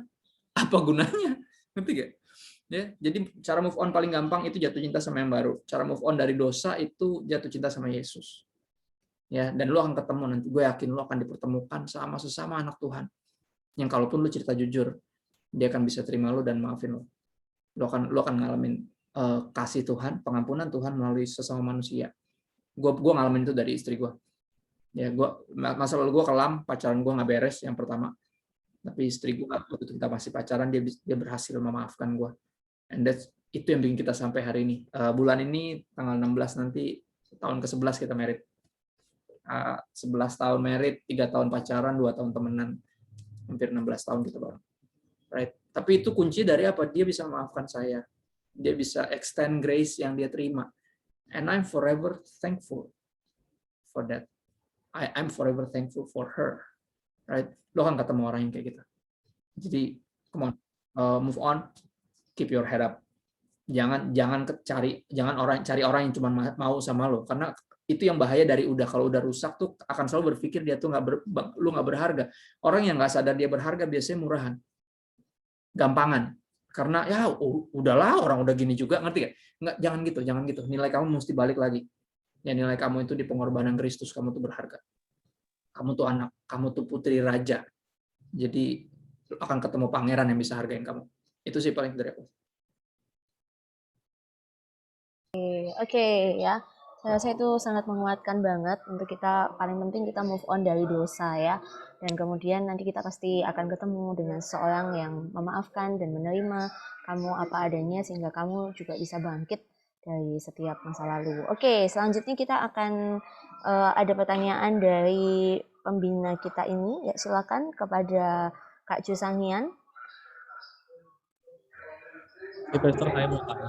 Kita ini orientasinya pembahasan pacaran kan biasanya tentang take control. Jadi orang-orang yang udah pacaran kemudian diberikan aman firman supaya dia mengontrol dirinya. Nah, pertanyaan saya, faktanya di lapangan itu tidak semua orang yang liar dalam berpacaran. Ada kelompok-kelompok yang entahlah, taruhlah usia-usia anak-anak yang remaja gitu ya. Bahkan boro-boro pacaran kudus. Tertarik aja enggak. Nah, dan itu dijumpai di lapangan gitu kan. Nah, apalagi di era sekarang ini, justifikasi tentang same sex attraction itu sangat di mana-mana ya. Misalnya, oh kalau kamu nggak tertarik sama lawan jenis berarti memang kamu ini gini. Nah, saya mau tanya, bagaimana kita mendorong mereka yang mengaku dengan kita tidak tertarik dengan lawan jenis sebelum dunia memberi pengertian ke mereka bahwa kamu memang diciptakan homo, seperti itu. Homo ini kan dalam artian gay, bisa lesbi, seperti itu ya. Karena ini banyak anak-anak muda zaman sekarang yang mungkin sudah terlalu kecewa, dengar cerita teman, jadi mereka tuh takut untuk pacaran, boro-boro kudus, pacaran aja enggak. Nah, gimana itu, Pastor? Kira-kira apa yang harus kita lakukan untuk mendorong mereka? Tadi kan Pastor bilang, syaratnya yang pertama itu lawan jenis. Oke, misalnya mereka udah tahu nih lawan jenis, tapi mereka nggak tertarik. Gitu. Ya. Apakah itu bisa didorong dengan kata-kata atau memang harus dari dirinya sendiri atau bagaimana? Ya, untuk mereka jadi suka lawan jenis itu keputusan mereka. Karena cinta selain perasaan dia juga keputusan kan harusnya. Ya, ada beberapa orang yang aku dapati memutuskan untuk menikah. Karena dia menikahnya sama best friend-nya. Sebenarnya dia sama tuh cewek kayak best friend. Nggak nafsu sebenarnya. Cuman best friend banget. Kayak bener-bener kalau ada kenapa tuh kayak bener-bener teman terbaik lah. Ya. Akhirnya apa, dia jatuh cintanya sebagai teman. Bukan sebagai itu. Tapi apa di sana lama-lama cinta itu tumbuh. Lama-lama akhirnya dia menyadari bahwa ini desainnya Tuhan, bisa kok ternyata. Gitu loh. Secara seksual nggak tertarik. Ya, atau satu lagi, nggak menikah. Selibat melayani Tuhan. Pelayanan-pelayanannya ekstrim kayak Mother Teresa. Yang gitu-gitu. Yang lu nggak married, tapi abdikan hidup. Karena ingat kehendak Tuhan, pertama itu pengudusan. Pengudusan artinya lu khusus hidup buat Tuhan. Nggak harus married. Nggak harus kata siapa. Ngerti nggak? Nggak harus. Ada orang yang emang terpanggil punya karunia khusus untuk itu. Jadi aku selalu encourage yang nggak tertarik sama lawan jenis untuk kejar itu. Kejar karunia selibat itu. Untuk yang penting kamu hidup buat Tuhan. It's okay.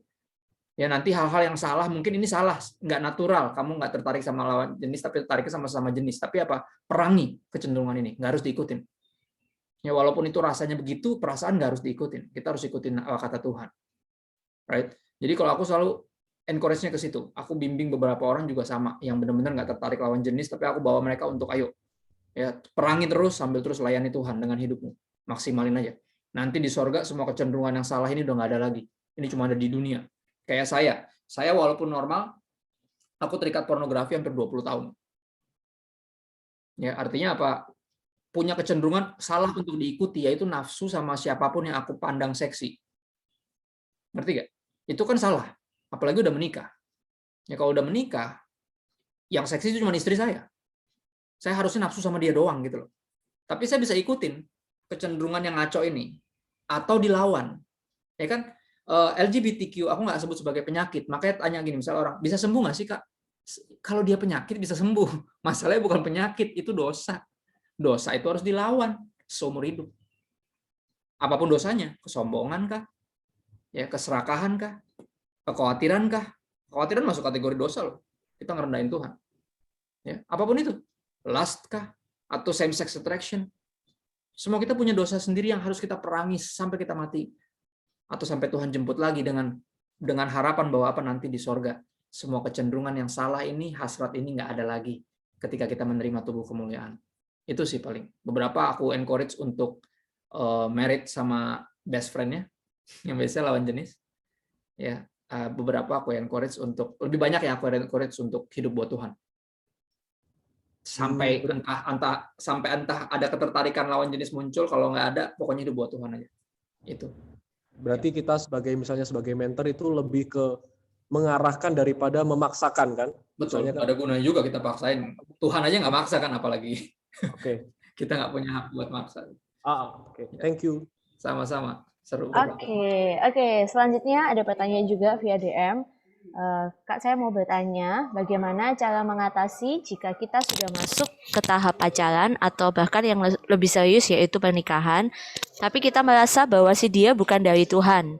Karena saya melihat pasangan yang sudah menikah tapi malah hubungannya bisa dibilang lebih buruk dibandingkan saat berpacaran, dan seringkali hal tersebut membuat timbulnya ketakutan untuk memulai sebuah hubungan. Ini kalau udah married kayaknya no turning back ya.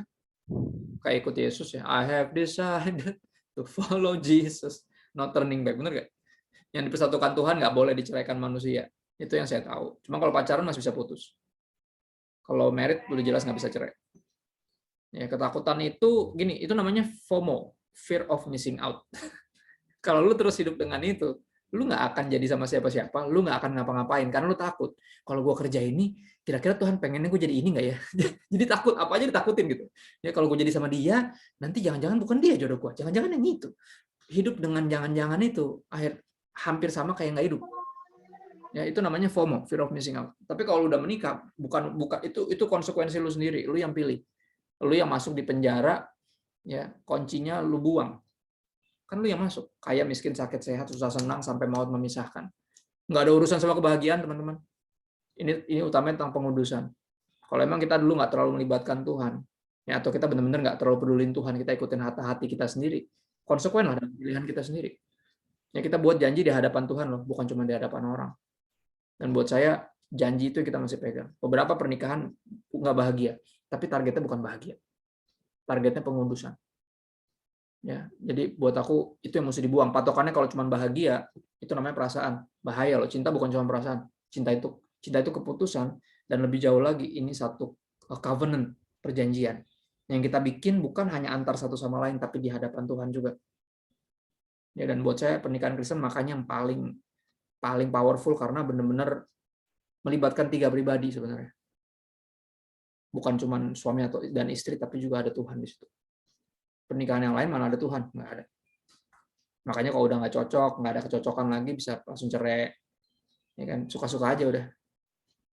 Kita nggak bisa gitu. Itu sih paling, makanya jangan sembarang sih. Kalau aku bilang, mendingan lu gagal married daripada salah married. Itu aja. Karena kalau udah married, udah di situ udah ambil konsekuensimu sendiri, kan yang pilih kamu, nggak ada yang paksain. Ya kan? Kita harus konsekuen sama pilihan kita sendiri. Bahagia nggak bahagia bukan itu patokannya. Kalau patokannya cuma bahagia, bisa seminggu sekali cerai, benar nggak? Ya kan, namanya juga kan ada momen-momen di mana kebahagiaan nggak ada di situ, lagi bete, lagi susah, lagi menderita, benar nggak? Lagi sakit. Patokannya kalau cuma bahagia, bahaya justru. Itu sih paling. Oke, ya, thank you, Pastor. Selanjutnya ada pertanyaan dari Michelle Steffi dari PW3, silakan. Jadi aku mau nanya, kalau misalkan ada orang pacaran nih, tapi yang satunya Kristen Katolik, yang satunya Kristen Protestan, itu gimana ya, Pastor? Terima kasih sebelumnya. Tanya aja sama yang pacaran sih kalau aku bilang, karena perbedaannya cukup drastis. Sorry, aku ambil buku ya. Bentar.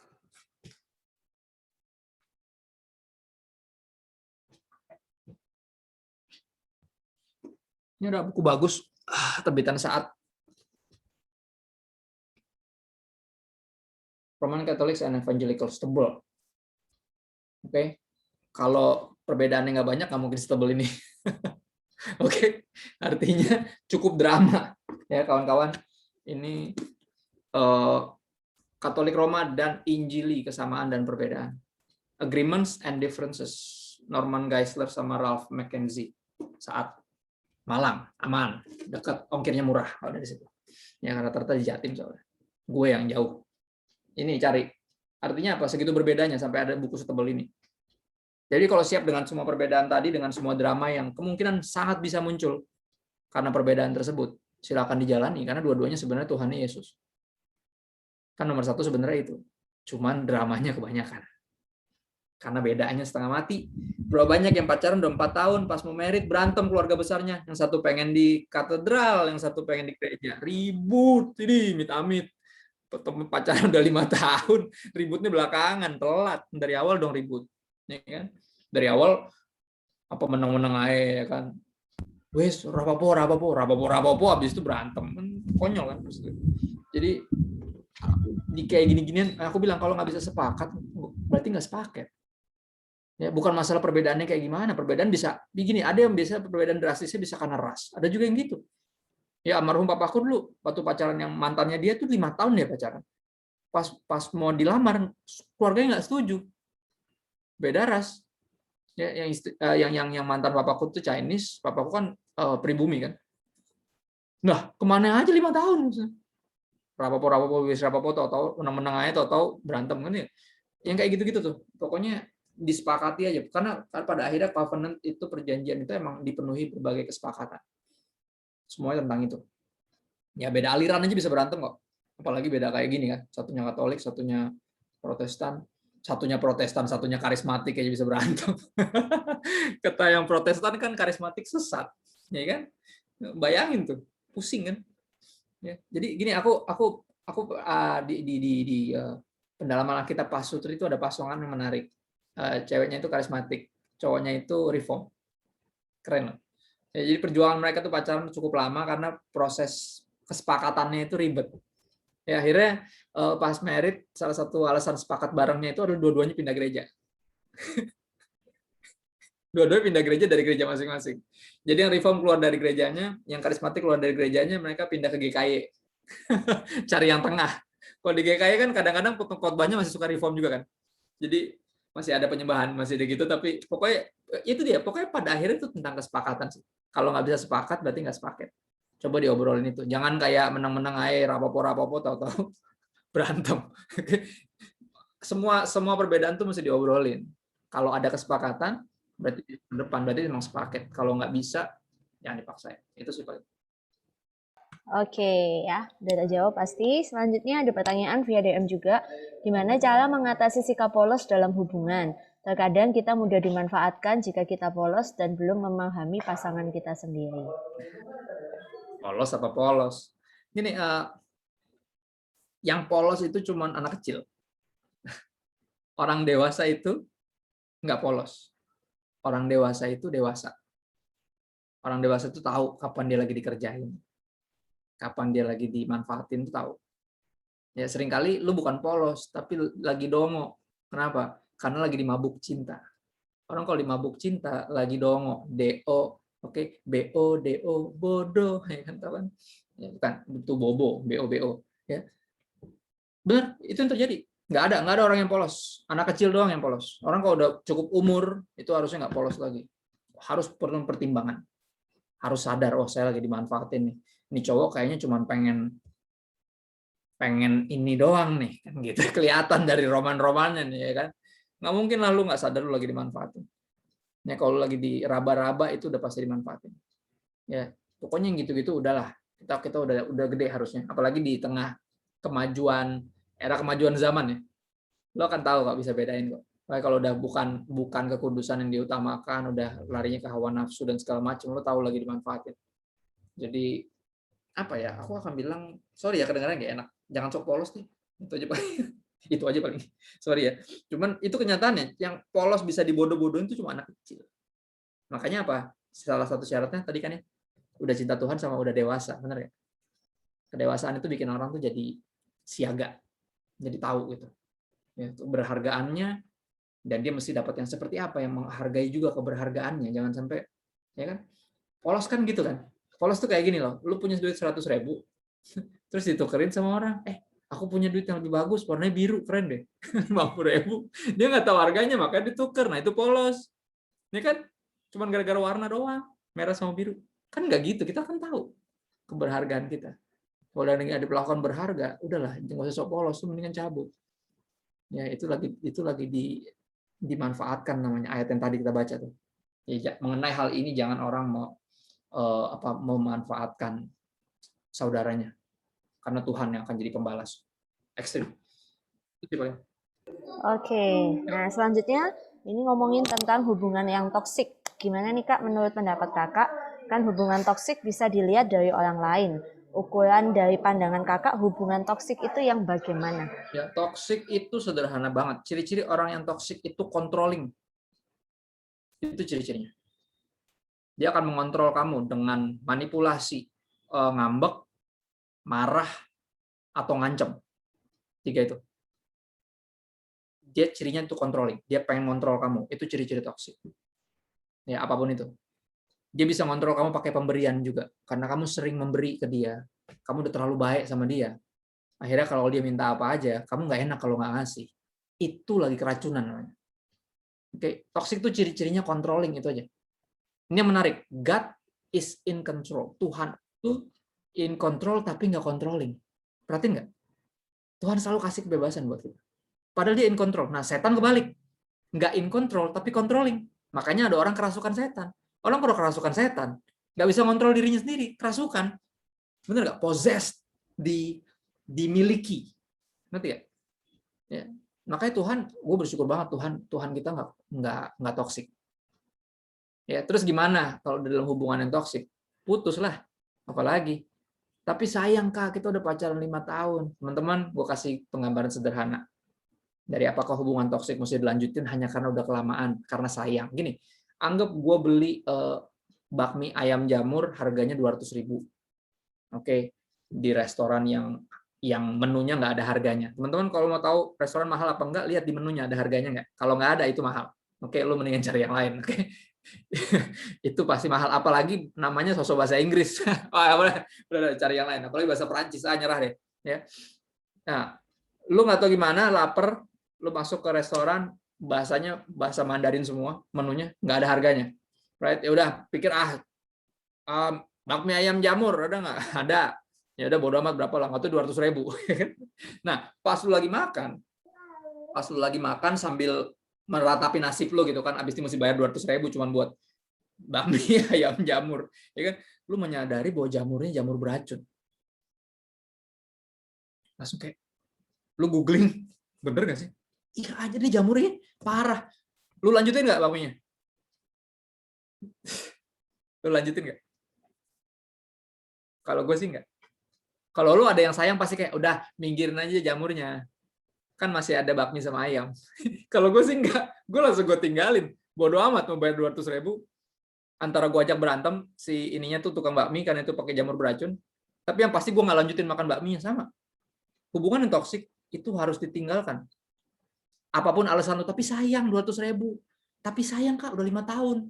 Nggak ada alasan. Kalau itu toksik, kenapa mesti dilanjutin? 5 tahun aja lu udah menderita, terus mau selamanya sampai maut memisahkan gitu? Ya kali. Kalau gue mah langsung gue tinggalin, bodo amat. Tapi sayang 200.000, ya bodo amat. Mendingan gue ngerasa rugi sekarang daripada rugi selamanya. Jadi sama orang yang toksik ini, bener ya? Pelambangan itu sederhana. Jadi kalau buat gue sih, tinggalin lah, sayang. Ya. Dalam hidup ada 2 yang nggak boleh salah pilih. Pertama, jangan sampai salah pilih Tuhan. Yang kedua, jangan sampai salah pilih pasangan hidup. 2 itu, jangan sampai salah pilih. Ya, kalau salah pilih Tuhan, pilih yang lain benar, udah nggak ada gunanya lah ya. Cuman kalau pilih Tuhan benar, tapi salah pilih pasangan, waduh, menderita cuy. Bener-bener menderita banget. Jadi harus serius. Itu sih paling. Oke, nah selanjutnya nih, mungkin ini pertanyaan mewakili banyak hati-hati yang ada di sini. Ada tips nggak ya buat approaching seseorang, tapi sebelum itu kita udah berniat untuk mendekati, bukan untuk main-main, dan sudah berdoa juga. Iya, deketin aja. Di tengah pandemi, ini gue lihat nih, ini kan ada 8 halaman nih. Dari halaman kedua aja udah banyak yang ngebuka kamera. Teman-teman, lu buka kamera bukan buat gue. Lu buka kamera tuh buat lu. Oke, gimana caranya lu bisa naksir orang kalau lu nggak pernah bisa ketemuan sekarang? Adalah kayak gini, ikut conference, ikut kebaktian Zoom. Munculin muka lu, tunjukkan pesonamu. Ya. Nyembah tuh kelihatan nyembah gitu, angkat tangan, nangis. Pasti kan kayak, aduh ini cowok lucu banget kan gitu, ngerti ya? Ayolah, ini lu nyalain kamera bukan buat gua nggak ngeliatin lu juga. Dari tadi yang gue lihat tuh PowerPoint gue sendiri. Oke, gua nggak bisa lihat muka lu. Lu nyalain kamera tuh buat lu. Oke, di tengah pandemi ini kita mau ngomongin PDKT juga susah, ketemuan aja nggak boleh, keluar rumahnya nggak boleh di Jakarta. Ya, jadi buat aku manfaatin yang seperti ini, manfaatin sosial media sekarang tuh benar-benar bukan pilihan lagi untuk ada di situ. Ya, sekolah di situ, kuliah di situ, gereja di situ, apalagi semuanya di situ. Lu hidup di situ, bener nggak? Jadi jangan sok-sok kayak sosial media itu nggak nyata. Ya udah terserah kalau mau jomblo terus ya kan. Buat aku kalau udah doa, udah naksir, ya tinggal ngomong apapun itu bentuknya. Ya, nih salah satu fitur yang bisa dipakai adalah chat, di bawah ada chat. Terus teman-teman bisa pilih nih namanya nih. Benar, lu bisa pilih. terus lo pencet, gereja di mana? Gitu bisa sambil dengerin gua nih bisa, bener, ya kan? Terus lo penasaran kayak ini siapa yang AE ya? Terus di search kan, gambarnya Naruto, ya kan? Bukan mukanya dia, bingung kan? Nggak jelas nih, deketin tapi mukanya ditutup kamera, yang mana Naruto pula DP-nya. Gini teman-teman, kalaupun lu nggak punya sinyal bagus, gue saranin DP lu ganti foto lu yang paling keren. Jadi at least kalau ada yang hai shalom gitu, lu tahu yang mana. Ya. Lucu nih gitu kan, jawabin. Ya. Ini kasih tips and trick aja. Udah hampir 2 tahun soalnya kita pandemi nih, masa nggak ngeh juga. Tunggu berapa tahun lagi tuh kita dalam keadaan tidak jelas seperti ini, benar gak?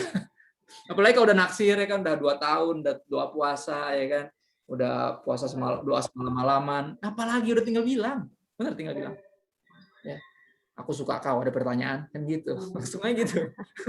Kan habis itu kan bebannya di dia ya kan, dia mau nanya lebih lanjut atau dia nggak suka, ya udah kalau dia nggak suka cari yang lain. Ya, life goes on soalnya teman-teman, dibanding lu cuma nahan perasaan lu untuk seseorang yang belum tentu itu dia, bisa jadi orang yang lain. Gua rasa menunda itu sesuatu yang harus kita segera tinggalkan ya. Selain menunda untuk berhubungan seks sebelum menikah ya, itu yang paling benar. Itu doang penundaan yang paling penting. Sisanya jangan ditunda ya, lu ngungkapin perasaan, ya lu sungguh-sungguh sama Tuhan, lu bertobat, itu jangan ditunda. Pelayanan jangan ditunda. Benar nggak? Gua kemarin pas Radit meninggal, gua langsung kayak wah gila. Gua udah ngapain aja buat Tuhan ya. Dia 36 udah bikin banyak buat Tuhan. Masih banyak hal yang sebenarnya bisa gue lakuin buat Tuhan. Jadi gue mulai detik itu gue nggak pernah nunda apapun lagi. Tuhan gerakin bikin apa gue bikin pokoknya sampai gue pulang atau dia jemput gue. Itu yang benar. Ya, penundaan satu-satunya yang paling bagus adalah menunda untuk berhubungan seks sebelum menikah. Itu doang yang harus ditunda. Itu sih paling tinggal ngungkapin aja, tinggal bilang lu suka. Kalau dia nggak suka ya udah. Kalau dia puji Tuhan, kalau dia nggak suka puji Tuhan. Oke, saya kasih satu tips tambahan ya. Kalau yang kalian deketin ada di Virtual Youth Connect ini, pastikan untuk kalian mengisi form ya untuk mengikuti Virtual Lover besok pagi ya, karena siapa tahu kalian ketemu sama jodoh kalian di virtual. Nggak cari jodoh sih kan sebenarnya, untuk mendekatkan, untuk jadian atau enggak itu pilihan keputusan masing-masing. Itu aku bersyukur buat gereja-gereja yang punya conference yang seperti ini. Ada berapa gereja soal begitu, bagus lah. Iya kan, nyari jarum tumpukan jarum lah, masa cari jarum tumpukan jerami? Yes, true. Iya kan, cari gara-gara itu namanya, benar. Good. Semangat. Oke. Selanjutnya ada pertanyaan lagi, sebentar ya, yang live ada pertanyaan di DM. Bagaimana cara menjauhi seseorang yang sudah terlanjur nyaman sama saya, tapi saya nggak mau pacaran dulu? Mau saya tinggal, takut dikira ghosting. Gimana nih Kak? Ini lagi usung ghosting ya. Terlanjur nyaman. Gini, apa yang kamu lakukan yang membuat kamu berpikir kamu ghosting? Ya kan? Kalau emang nggak ada angin-angin segar yang kamu hembuskan, ya move on lah. Kecuali, ya kan kamu udah ngasih-ngasih, aku lagi masuk sekolah dulu sih, tapi mungkin 2 tahun lagi, ya kan? Nah itu, kalau ada angin-angin segar gitu, emang salah lu. Ya kan, lu mesti minta maaf. Ya kemarin tuh sebenarnya saya nggak suka, cuman nolaknya nggak enak kan gitu, ya kan? Kita harus jujur. Kalau nggak gini, kalau cuman dituduh ghosting, dituduh itu kan belum tentu tuduhannya benar ya? Ya kan? Ya dong. Kalau dia yang GR gimana? Kecuali sekali lagi kamu udah kayak nggak jelas gitu loh, udah kayak temen tapi mesra gitu loh, kayak HTS, hubungan tanpa spirituality gitu kan, hubungan tanpa status. Soalnya kalau udah kayak gitu tinggal minta maaf kalau buat saya. Dibanding dilanjutin soalnya nggak jelas juga. Ya dibanding makin dalam nanti makin sakit orangnya. Ya jadi ternyata selama ini sebenarnya nggak suka, cuman nggak enak nolaknya gitu. Ya kan suka gitu, apalagi di kalangan rohani. Wah, tuh suka banget tuh. Nanti kalau aku tolak mentah-mentah Kak, itu berhenti pelayanan dia. Nanti dia tinggalin Yesus. Lah itu urusan dia, bukan urusan kamu. Emang kamu juru selamat? Yesus engkau Juru selamatku, bukan kamu juru selamatnya Yesus. Oke, nggak usah, jangan bingung. Nanti kalau aku tolak, dia katanya mau bunuh diri Kak. Lah, belum jadian aja udah toksik, udah controlling, ya kan? Udah jangan. Kalau dia bunuh diri salah siapa? Ya salah dia lah. Semua orang punya pilihan kali. Masa dia yang bunuh diri salahnya kamu? Tuhan bilang dia bunuh diri karena kamu nolak dia. Lah, Ya enggak lah, ya kan? Benar nggak? Semua orang akan bertanggung jawab akan pilihannya sendiri, termasuk orang yang ngancam nembak mau bunuh diri. Itu tanggung jawab dia lah, bukan urusan kita. Ya teman-teman harus punya prinsip gitu. Ya, dan kalau nggak suka, please jangan terlalu dirohanikan. Bilang aja, sorry, Anda bukan tipe saya. Ya, bener, Anda bukan tipe saya nggak suka. Bilang gitu, jangan kayak, ntar ya saya tanya Tuhan dulu, tanya Tuhan. Aduh. Ya. Tapi gini, kalau yang nembaknya bawa nama Tuhan nggak apa-apa. Kamu tolaknya juga tanya Tuhan, boleh. Karena biar adil, ya kan? Dia nembak bawa nama Tuhan nih. Ya kan belum tentu benar tuh soalnya. Ya, bisa jadi dia berdosa melanggar hukum ketiga tuh, memakai nama Tuhan sembarangan. Nah, bisa jadi dia bohong, dan kamu juga boleh jangan langsung tolak, walaupun nggak suka langsung bilang, oh ya udah aku tanya Tuhan dulu ya, gitu. Ya nanti beberapa hari kemudian gimana deh? Tuhan udah jawab belum? Aduh sorry mas, kata Roh Kudus, kamu bukan jodoh aku. Pahit gila. Maksudnya, begini kalau emang nggak suka nggak usah nanya-nanya Tuhan deh. Karena kalau nggak kasihan, orang ini bukan cuma kamu doang yang nolak dia, Roh Kudus juga nolak dia. Dia tertolak dunia akhirat. Jadi kalau nggak suka udahlah, nggak usah di over spiritualisasi, bilang aja nggak suka gitu. Pahit banget. Dan lu bayangin, Roh Kudus jauh-jauh dari sorga cuma bilang dia bukan jodoh lu, jadi dia ditolak sama lu sama Roh Kudus juga. Tertolak dunia akhiratnya. Itu pahitnya kayak apa? Ya. Jadi kalau nggak suka sekali lagi tinggal bilang nggak suka. It's okay. Nggak apa-apa kok, itu fair-fairan lebih enak daripada tadi agak kelamaan nggak jelas, dikasih angin-angin segar, pas mau tinggalin juga udah nggak enak, takutnya dibilang ghosting. Sekali lagi, udahlah sabodo teing lah sama apa kata orang gitu loh, ngerti nggak? Kalau itu cuma fitnahan, kamu nggak pernah kasih angin-angin segar, ya nggak apa-apa. Mau dia bilang kamu ghosting sih, kecuali kemarin ya kan apa yang si tisu kemarin itu ya itu problem memang, itu kan udah lama ya mereka berdua itu. Nah itu baru ghosting agak cocok. Ya, emang bukan agak cocok, emang ghosting itu kalau itu tiba-tiba hilang seperti hantu, ya kan? Ada kadang tiada, gitu. Selalu ada tiba-tiba nggak jelas di mana, gitu, ya kan? Jadi kalau aku bilang, ayolah yang lurus-lurus aja. Kalau emang nggak suka, secepatnya kasih tahu nggak suka, walaupun itu best friendmu sendiri, it's okay. Ya lebih baik teguran yang nyata daripada cinta yang sembunyi-sembunyi. Ya lebih baik bilang nggak suka daripada tadi jaga-jaga perasaan akhirnya malah bingung gimana udahinnya. Benar gak? Itu sih paling kalau aku bilang fair-fairan itu lebih penting sih, lebih bagus, apalagi di era kayak gini orang butuh kejelasan ya nggak sih? Jadi ini jadi apa enggak nih, mau dibawa kemana hubungan kita, nggak perlu nyanyi lagu itu dulu kan. Buat aku itu sih paling fair-fairan aja lah. It's okay. Oke, ya itu pasti udah menjawab pertanyaan teman-teman. Nah, selanjutnya ada yang mau bertanya secara langsung, saya persilahkan. Dimas Prasetyo Prabowo dari PW3.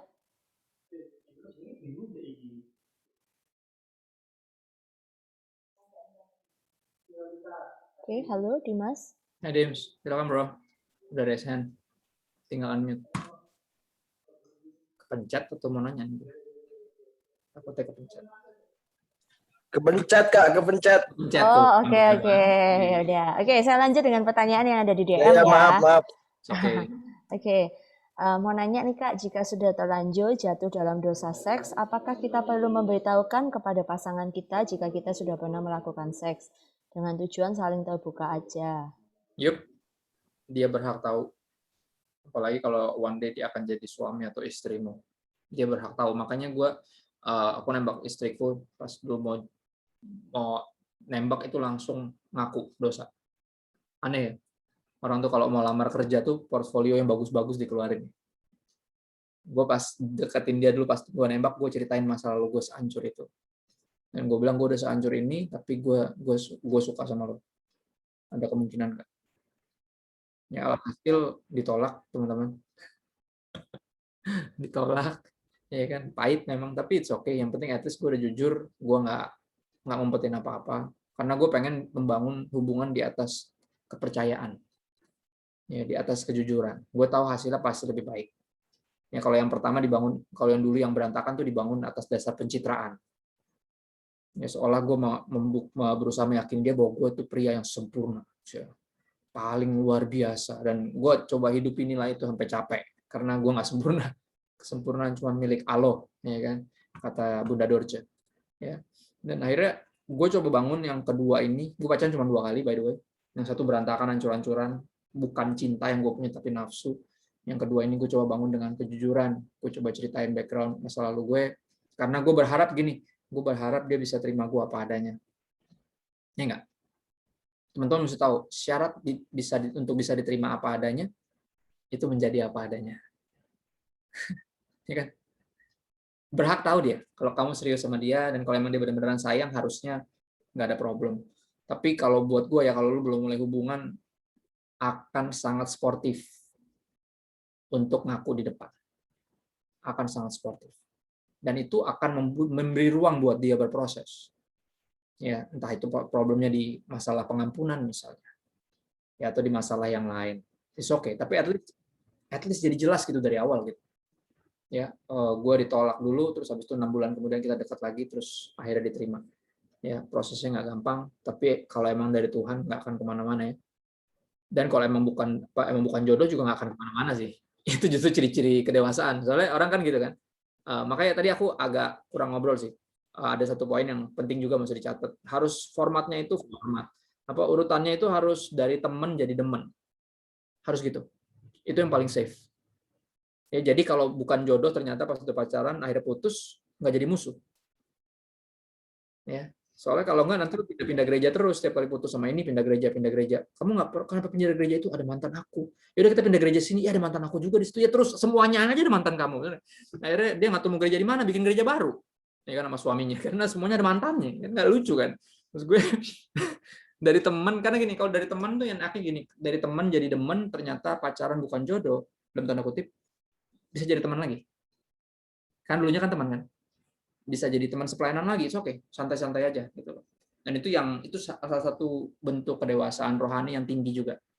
Lo bisa satu gereja sama mantan lo married sama siapa, dia married sama siapa, tapi dua-dua pelayanan. Buat gue itu keren.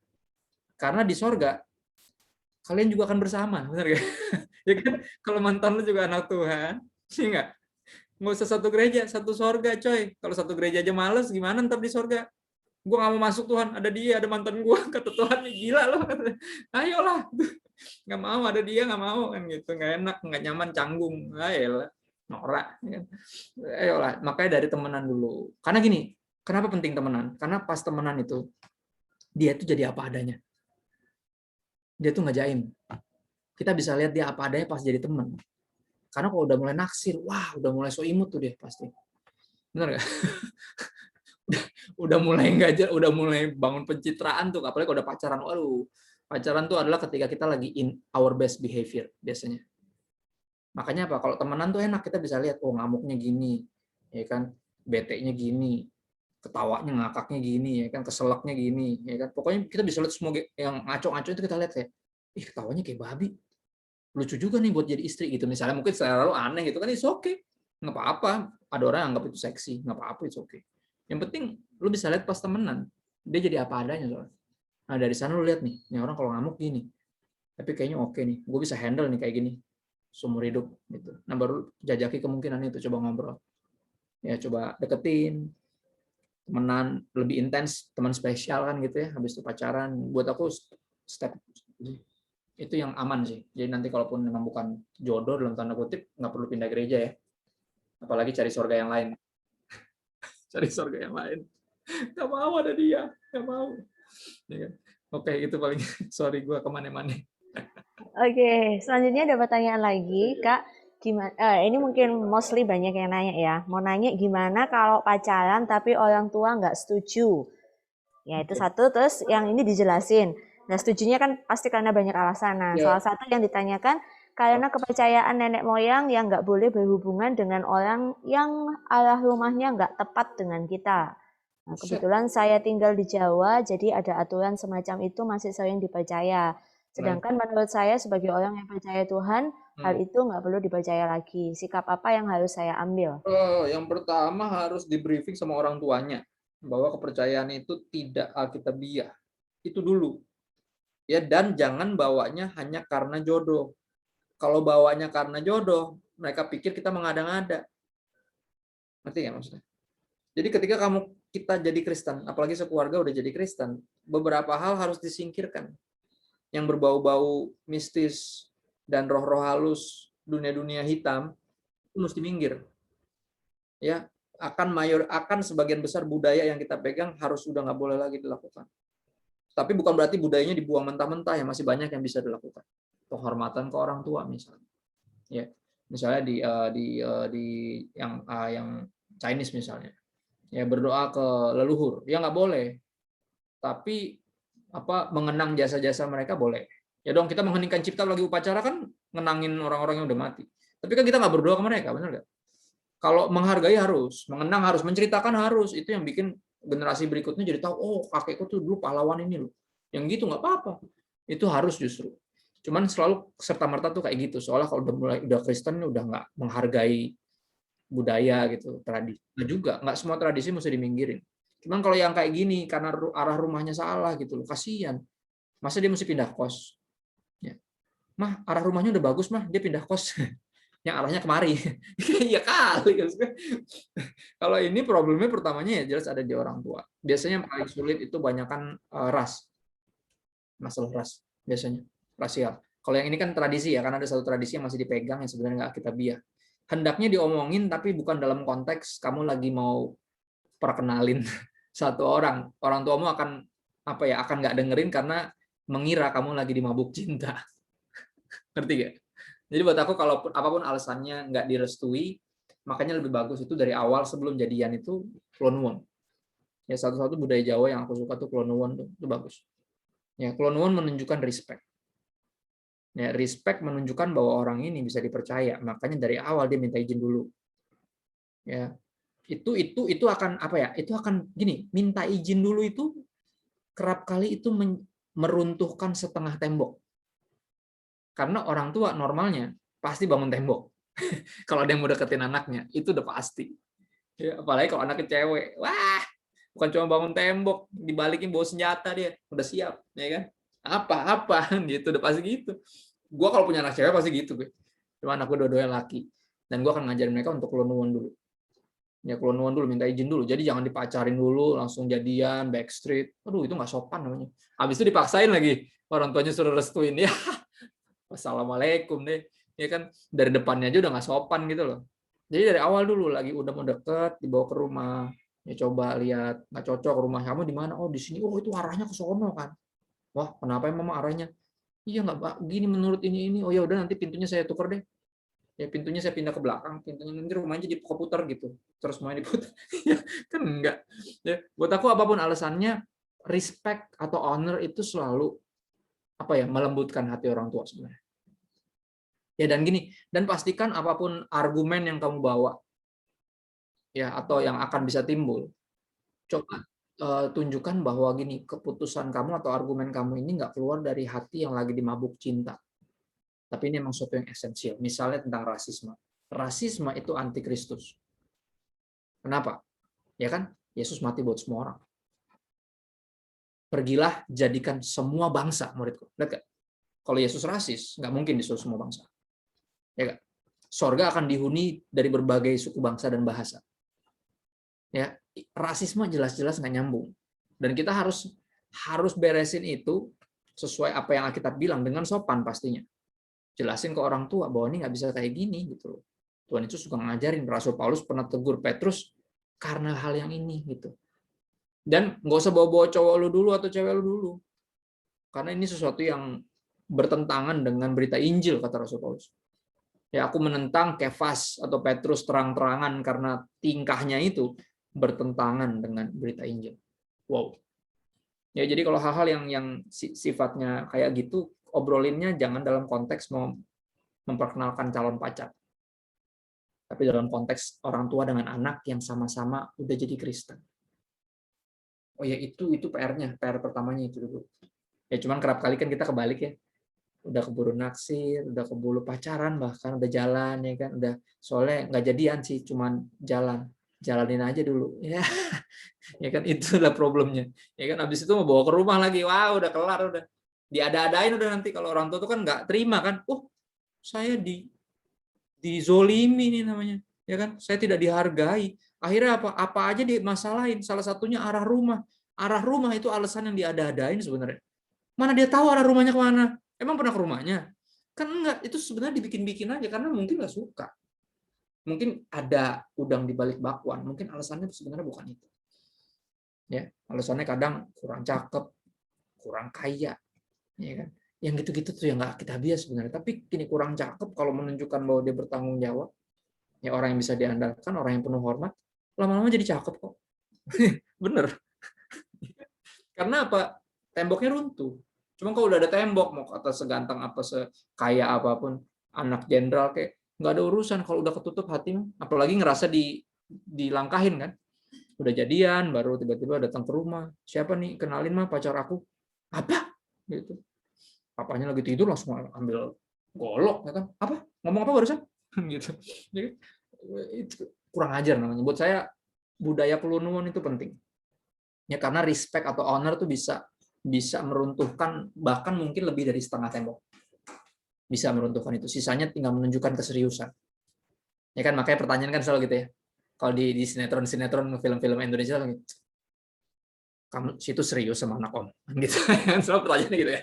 Selalu gitu. Karena tembok berikutnya runtuhnya karena keseriusan itu, niatan. Emang benar-benar serius, emang benar-benar sayang, emang benar-benar tahu banget nih dari Tuhan, berdoakan, udah segala macam.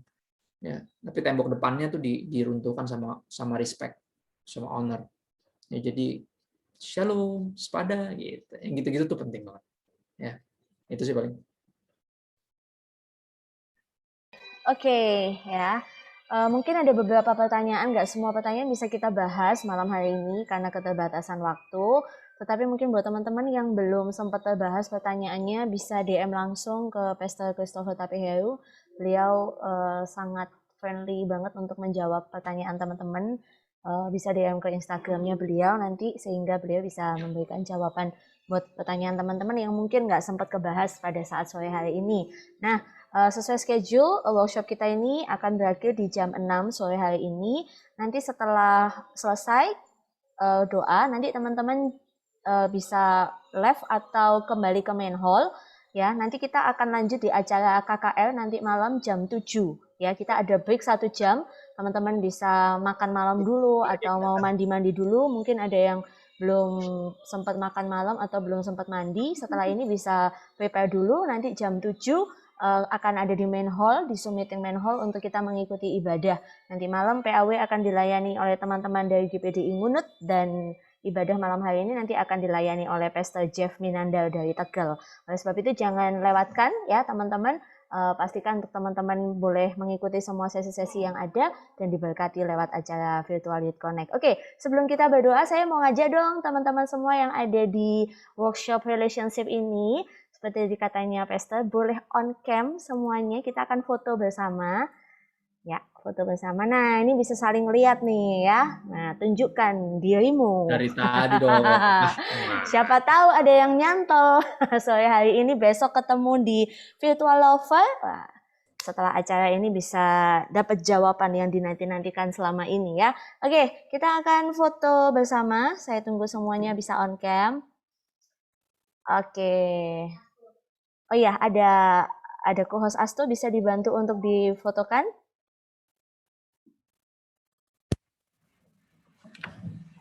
Oke, siap ya. Masih ada beberapa yang belum on cam. Silakan. Saya tunggu ya dalam 5, 4, 3, 2, 1. Ya udah, yuk. Sto, dia ambil Sto. 3, bisa ambil gaya bebas, gaya cantik, gaya ganteng. Ya. Ya, ayo. 1, 2. Ya, ini. Tunggu dulu ya. Ini ada 10 page sepertinya ya. Jadi harus one by one ya. 1, 2. Entahkah kalian, yuk ganti gaya yang ketiga. Entahkah kalian ada di page 3, page 4, page 5. Tahan dulu. 1, 2.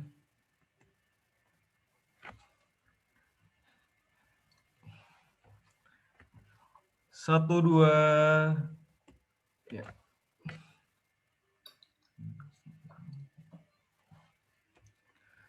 Satu, 2, 3.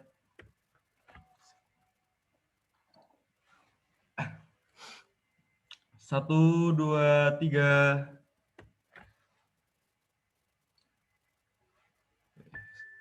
1, 2, 3. Ya, ini terakhir.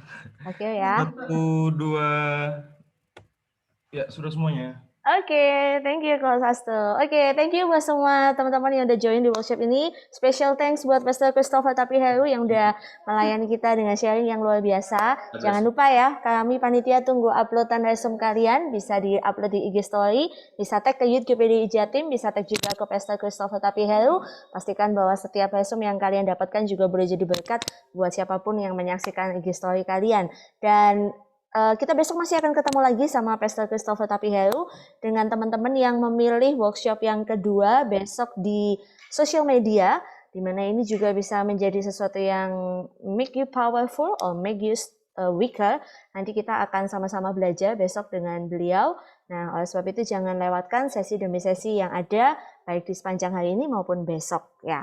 Oke, kita akan menutup workshop kita malam hari ini dengan kasih Kristus. Kalian boleh minta Pastor Christopher boleh berdoa buat kita semua dan kita akan menutup workshop kita. Ya, mohon kita berdoa teman-teman. Bersyukur Tuhan buat waktu yang indah bisa fellowship, duduk bersama di bawah kaki-Mu mendengarkan isi hati Tuhan. Kami berdoa biar semua firman yang telah ditabur yang keluar dari mulut Tuhan berasal dari hati-Mu tidak kembali sia-sia tapi jatuh di tanah hati yang tepat sehingga bisa bertumbuh dan berbuah apapun musimnya. Roh Kudus, kami berdoa biar Engkau tetap berbicara, bahkan ketika hamba-Mu sudah berhenti berbicara, ingatkan kami akan kekudusan yang Engkau anugerahkan dan juga Engkau kerjakan terus dalam diri kami. Mampukan kami juga untuk hidup di dalamnya. Terima kasih ya Tuhan. Kami serahkan seluruh sisa hari ini, bahkan esok, masih ada 1 hari lagi Tuhan buat semua sesi, semua pembicara, semua acara yang kami ikuti, semua pelayan Tuhan yang kami percaya Engkau terus mengurapi semuanya, Engkau terus memberkati kami. Terima kasih ya Bapak.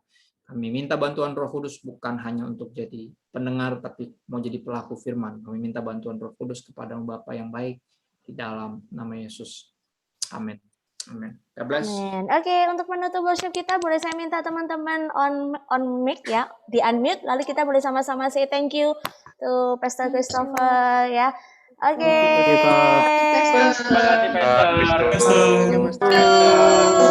you. Thank you, Kak. God bless. Thank you. Horas, makasih banyak. Terima kasih. Selamat sudah pindah, Mas. Oke, teman-teman boleh live breakout room atau live Zoom meeting. Nanti jam 7 kita akan bergabung dalam ibadah ya. Sampai jumpa teman-teman.